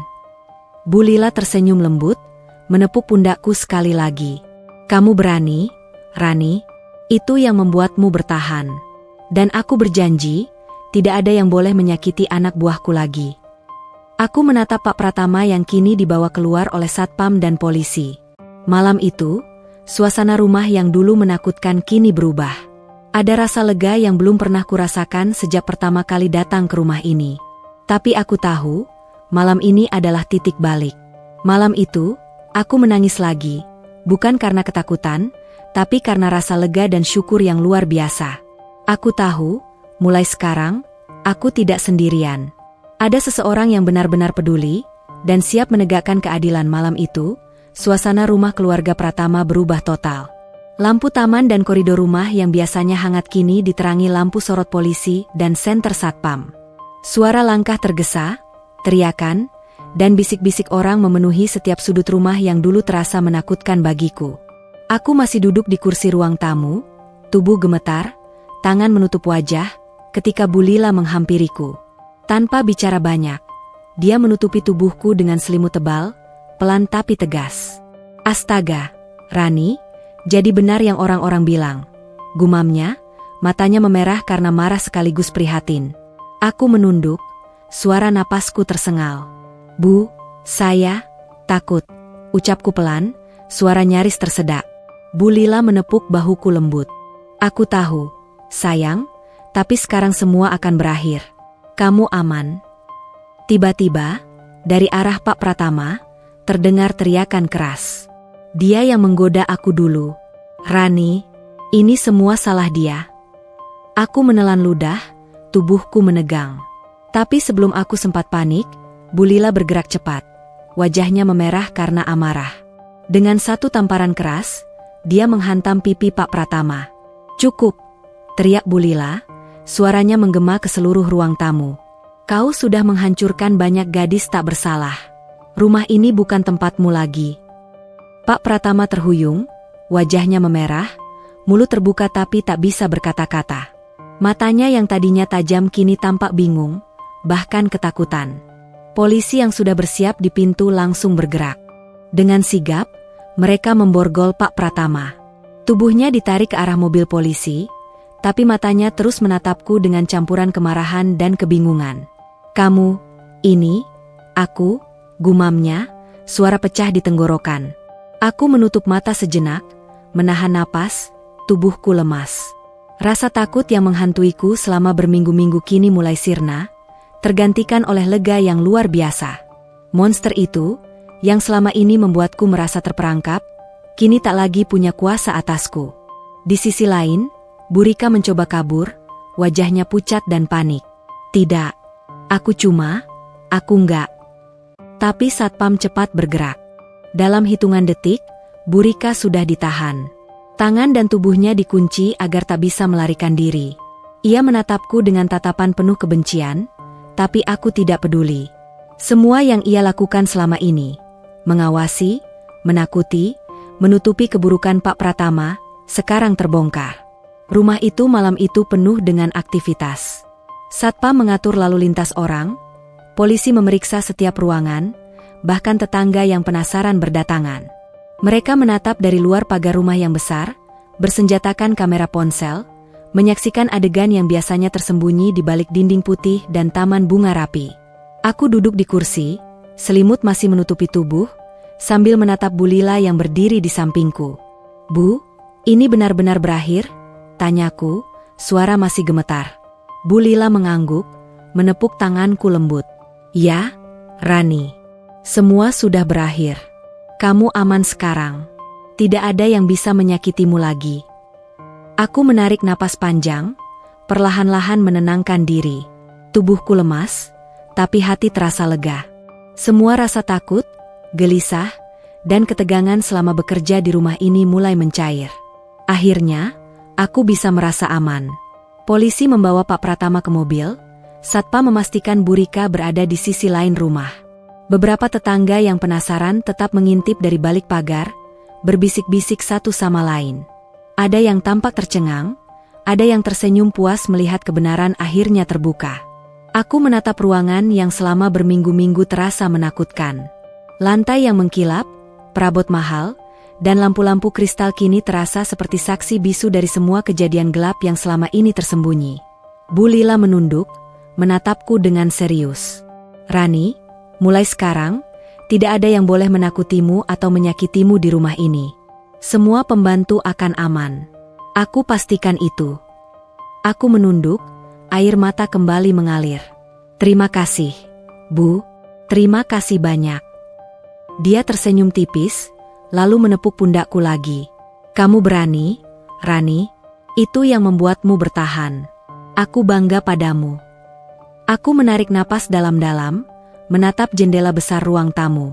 Lampu sorot polisi masih menyinari taman, tapi malam kini terasa lebih ringan. Suara kendaraan dan bisik-bisik orang di luar menjadi latar, tapi aku merasa aman. Monster itu, Pak Pratama, tak lagi memiliki kuasa. Malam itu, aku belajar satu hal, keberanian dan keteguhan hati bisa mengubah situasi paling gelap sekalipun. Rumah besar dan mewah ini, yang dulu membuatku merasa terjebak dan takut, kini menjadi simbol kemenangan, bukan hanya untukku, tapi untuk semua pembantu yang selama ini tersakiti. Bu Lila menoleh, menatapku sekali lagi. "Besok kita akan bicara lebih banyak. Aku ingin semua pembantu tahu mereka aman, dan tak ada yang boleh diganggu lagi. Rumah ini harus jadi tempat yang adil dan aman, bukan sarang ketakutan." Aku tersenyum kecil, air mata masih mengalir tapi kali ini karena lega dan bahagia. Aku tahu, malam itu adalah akhir dari semua penderitaan yang selama ini menghantuiku. Dan aku, Rani, berhasil melewati semuanya, dengan selamat, dan kini bebas dari monster yang menakutkan. Di luar, suara sirine polisi mereda, lampu sorot dimatikan, dan tetangga yang penasaran mulai meninggalkan rumah. Rumah Pratama, yang dulu terasa seperti penjara, kini perlahan kembali tenang. Tapi di dalam hatiku, aku tahu malam itu akan selalu terkenang. Malam terberat yang berakhir dengan kemenangan dan keadilan. Aku menarik selimut lebih erat, menatap Bu Lila yang masih berdiri di sampingku. "Rani, sekarang kamu boleh tidur. Kamu aman. Aku janji, rumah ini tidak akan seperti dulu lagi." Beberapa hari setelah malam terburuk itu, suasana rumah keluarga Pratama perlahan kembali normal. Lampu-lampu kembali bersinar hangat, koridor yang tadinya sunyi kini terdengar langkah-langkah pembantu yang tenang dan santai. Bu Lila menegaskan aturan baru. Keamanan, kenyamanan, dan rasa hormat bagi setiap pembantu menjadi prioritas utama. Aku duduk di teras belakang rumah, udara sore Jakarta yang hangat menerpa wajahku. Matahari hampir tenggelam, memancarkan cahaya keemasan yang menenangkan. Di depanku, Bu Lila duduk di kursi rotan, menyeruput teh hangat. Wajahnya tampak lelah, tapi matanya lembut dan penuh perhatian padaku. "Rani," suara Bu Lila pelan tapi tegas. Aku menoleh, menatap matanya yang serius. "Aku minta maaf. Aku terlalu sibuk sampai buta melihat semua ini. Sampai aku tidak menyadari apa yang terjadi pada kalian." Aku menunduk, menarik napas panjang. Suara hati yang selama ini tertahan akhirnya bisa terdengar. "Tidak apa, Bu. Yang penting, sekarang kebenaran sudah terungkap. Semua yang terjadi, setidaknya sekarang jelas. Tidak ada yang disembunyikan lagi." Dia mengangguk, menatapku dengan tatapan lembut. "Aku harus berterima kasih padamu. Kamu berani, Rani. Tanpa keberanianmu, mungkin semua ini tidak akan terungkap." Aku menunduk lagi, air mata mulai menetes di pipi. Semua ketegangan, ketakutan, dan trauma yang selama berminggu-minggu menumpuk kini pecah menjadi satu. Aku tak bisa menahannya lagi. "Bu, saya takut, tapi sekarang lega. Terima kasih sudah menolong saya," ucapku lirih, suara bergetar. Bu Lila tersenyum tipis, lalu merogoh tasnya. Dia mengeluarkan sebuah amplop coklat tebal, menaruhnya di depanku. "Rani, ini untukmu. Gunakan ini untuk memulai hidup baru. Jangan takut, kamu wanita kuat. Aku percaya kamu bisa melalui apapun." Aku membuka amplop itu perlahan. Di dalamnya ada sejumlah uang, cukup untuk memulai hidup sendiri, dan selembar surat rekomendasi kerja resmi dari Bu Lila. Tanganku gemetar saat menatap surat itu, menyadari bahwa ini bukan sekadar uang atau surat. Ini adalah kebebasan, kesempatan untuk memulai kembali, kesempatan untuk menentukan hidupku sendiri. "Bu, saya tidak tahu harus bilang apa," bisikku, menahan air mata. Suasana sore itu terasa hangat, tapi hatiku campur aduk antara haru, syukur, dan lega yang luar biasa. Bu Lila menepuk tanganku lembut. "Tidak perlu bilang apa-apa, Rani. Aku hanya ingin kamu tahu, kamu tidak sendiri. Aku akan selalu mendukungmu." Aku menunduk lebih dalam, suara napasku tersengal. Semua rasa takut, marah, dan trauma yang kupendam selama di rumah itu seolah pecah bersamaan. Suasana hati yang tadinya berat kini terasa ringan, seolah beban bertahun-tahun perlahan terangkat. Bu Lila menatapku, matanya lembut. "Mulai sekarang, kamu bisa memilih jalan hidupmu sendiri. Jangan biarkan siapapun menakutimu atau menahanmu. Kamu pantas bahagia, Rani. Dan aku ingin melihat kamu bahagia." Aku menelan ludah, menatapnya dengan mata berkaca-kaca. "Terima kasih, Bu. Saya janji, saya akan berusaha kuat dan memulai hidup baru seperti yang Ibu katakan." Dia tersenyum tipis lagi, menegaskan dengan satu kata yang sederhana tapi penuh makna. "Baik." Aku menatap amplop di tangan, merasakan gelombang haru yang tak terbendung. Semua rasa takut, tekanan, dan ketegangan yang menghantui hari-hariku di rumah itu kini telah digantikan dengan harapan. Aku menyadari, malam-malam gelap, ketakutan, dan rasa tertekan itu tidak sia-sia. Semua itu mengajarkan keberanian, keteguhan hati, dan pentingnya menegakkan kebenaran. Aku menarik napas panjang, menatap langit sore yang mulai berwarna jingga. Suara burung di kejauhan, langkah-langkah pembantu yang sibuk, dan hembusan angin sore membuatku merasa damai. Untuk pertama kalinya sejak datang ke rumah itu, aku benar-benar merasa bebas. Bu Lila menatapku, senyumnya tulus. "Rani, aku ingin kamu tahu, keberanianmu membuat perubahan di sini. Rumah ini sekarang tempat yang aman, bukan hanya untukmu, tapi untuk semua yang bekerja di sini. Jangan pernah meremehkan dirimu sendiri.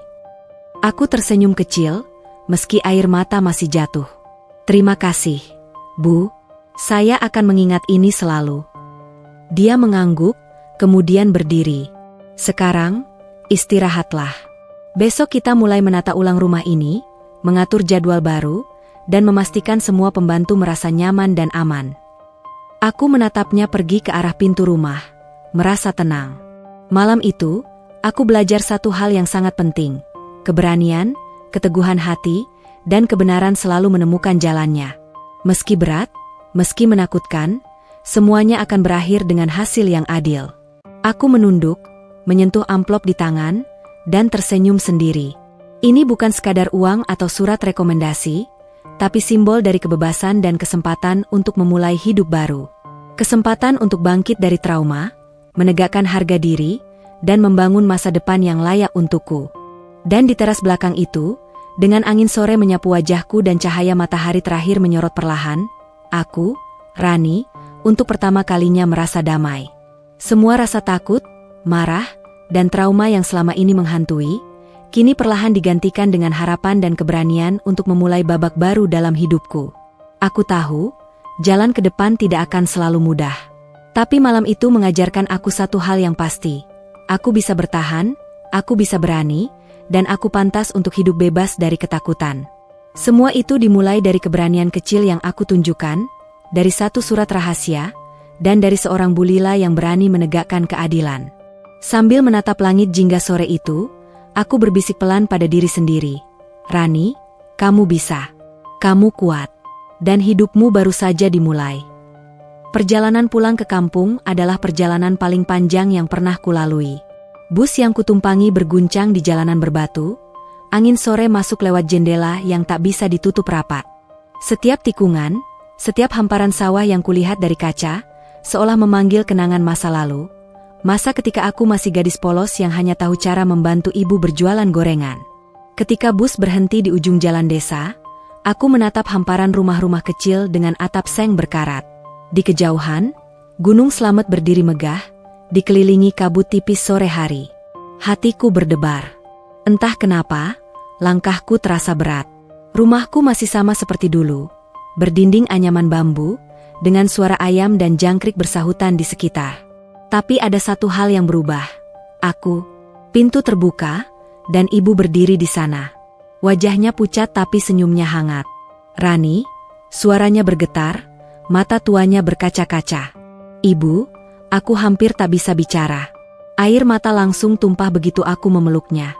Tubuh ibu kurasakan semakin ringan, rapuh seperti ranting tua yang bisa patah kapan saja. Kamu kurus sekali, Nak. Gimana di sana? Capek, ya? Tanya ibu sambil mengelus rambutku. Aku hanya menggeleng, mencoba tersenyum. Capeknya sudah hilang, Bu. Yang penting, sekarang aku di rumah. Kami duduk di tikar usang di ruang tengah. Aku menceritakan bahwa aku sudah selesai bekerja di Jakarta, tapi tidak semua kebenaran aku ungkapkan. Aku tidak sanggup menceritakan seluruhnya. Tentang malam-malam penuh ketakutan, tentang tatapan lelaki yang membuatku membeku, tentang pintu yang didobrak di tengah malam. Ibu hanya mengangguk pelan. Yang penting kamu selamat, Rani. Ibu cuma itu doanya setiap malam. Aku tersenyum, tapi di balik senyum itu ada luka yang tak bisa sembuh. Luka yang tak terlihat, tapi selalu berdetak di dalam dada. Malam itu, aku tidur di kamar lamaku. Kamar kecil dengan jendela kayu dan bau anyaman bambu yang khas. Tapi bahkan di tempat yang seharusnya paling aman, aku masih terjaga lama. Setiap kali angin menerpa dinding bambu, bunyinya menyerupai ketukan lembut di pintu. Aku menegakkan tubuh, menatap gelap, dan tubuhku spontan menegang. Rani, buka pintunya. Suara itu hanya gema di pikiranku, tapi cukup untuk membuatku menggigil. Aku memeluk diri sendiri, berbisik, itu cuma mimpi, Ran. Cuma mimpi. Aku tahu, luka itu belum hilang. Mungkin tak akan pernah. Tapi aku selamat, dan itu sudah cukup. Keesokan harinya, aku membantu ibu di dapur. Ia batuk beberapa kali, tapi wajahnya tetap berusaha ceria. Kalau kamu sudah siap, kita bisa buka warung kecil di depan rumah. Ibu sudah gak kuat keliling kampung lagi, katanya sambil mengaduk adonan pisang goreng. Aku tersenyum. Kita buka warung, Bu. Aku sudah punya sedikit tabungan dari hasil kerja kemarin. Ibu menatapku lembut. Kamu anak yang kuat, Rani. Ayahmu pasti bangga. Aku hanya diam. Ada rasa hangat yang pelan-pelan mengalir di dadaku. Untuk pertama kalinya setelah sekian lama, aku merasa hidupku punya arah. Tapi setiap malam, bayangan itu tetap datang. Langkah kaki di lorong. Suara napas berat di balik pintu. Dan suara lembut yang kini menghantuiku seumur hidup. Kadang aku terbangun dengan keringat dingin membasahi leher, mataku menatap gelap, napasku tersengal. Tapi setiap kali itu terjadi, aku mengingat wajah Bu Lila yang datang malam itu, tatapannya penuh kemarahan sekaligus perlindungan. Ia adalah bukti bahwa masih ada kebaikan di dunia yang gelap ini. Hari demi hari, hidupku mulai menata ulang. Aku membantu ibu berjualan di depan rumah, menggoreng, melayani pembeli, tertawa kecil dengan anak-anak kampung yang suka bermain di halaman. Orang-orang sering bilang aku terlihat lebih dewasa, lebih tenang, tapi mereka tak tahu. Di balik setiap senyumku, ada luka yang mengintip diam-diam. Suatu sore, ketika matahari hampir tenggelam, aku duduk di beranda, memandangi langit jingga. Aku memegang sebuah surat yang sudah mulai lusuh. Surat rekomendasi kerja dari Bu Lila. Tulisan tangannya masih rapi, dengan pesan di bagian bawah. Jangan takut menjalani hidup. Kau telah melawan gelap, kini saatnya berjalan menuju terang. Aku tersenyum kecil membaca kalimat itu. Air mataku menetes tanpa bisa kutahan. Surat itu bukan sekadar kertas, tapi pengingat bahwa aku pernah bertahan di tempat yang seharusnya membuatku hancur. Dunia orang kaya yang dulu kukira penuh kemewahan, ternyata menyimpan sisi paling gelap dari manusia. Di balik marmer yang mengkilap dan taman bunga yang indah, ada penderitaan yang tak terlihat, terutama bagi orang kecil sepertiku. Aku tidak menyesali pernah bekerja di sana. Karena dari tempat itu, aku belajar tentang keberanian, tentang bertahan hidup, dan tentang arti melindungi diri sendiri. Malam mulai turun. Suara jangkrik mengisi udara. Seperti dulu, satu-satunya hiburan di rumah kecil kami. Ibu sudah tertidur di kamarnya, batuknya sedikit mereda malam ini. Aku menatap langit dari jendela, memeluk lututku, dan berbisik pelan. Tak akan ada gadis lain yang mengalami nasib seperti aku. Itu bukan sekadar janji. Itu sumpah. Aku ingin suatu hari nanti membantu gadis-gadis muda dari kampungku yang ingin bekerja di kota, memberi mereka peringatan, pelindung, bahkan mungkin tempat aman kalau mereka butuh. Aku tak mau ada yang berakhir seperti Nia, seperti gadis-gadis sebelumku yang menghilang tanpa kabar. Dunia boleh kejam, tapi aku tak akan diam. Luka ini mungkin tak akan pernah sembuh. Tapi dari luka inilah aku belajar berdiri. Aku memandangi langit malam yang bertabur bintang, lalu menutup mata perlahan. Aku tahu, bayangan masa lalu mungkin akan terus datang. Tapi kali ini, aku tak akan lari. Aku akan menghadapinya, seperti malam itu ketika aku memutuskan melawan ketakutan dan menulis surat untuk Bu Lila. Karena pada akhirnya, bukan ketakutan yang menyelamatkanku, tapi keberanian. Dan meski luka itu tetap ada, aku tahu satu hal. Aku bukan korban lagi, aku penyintas.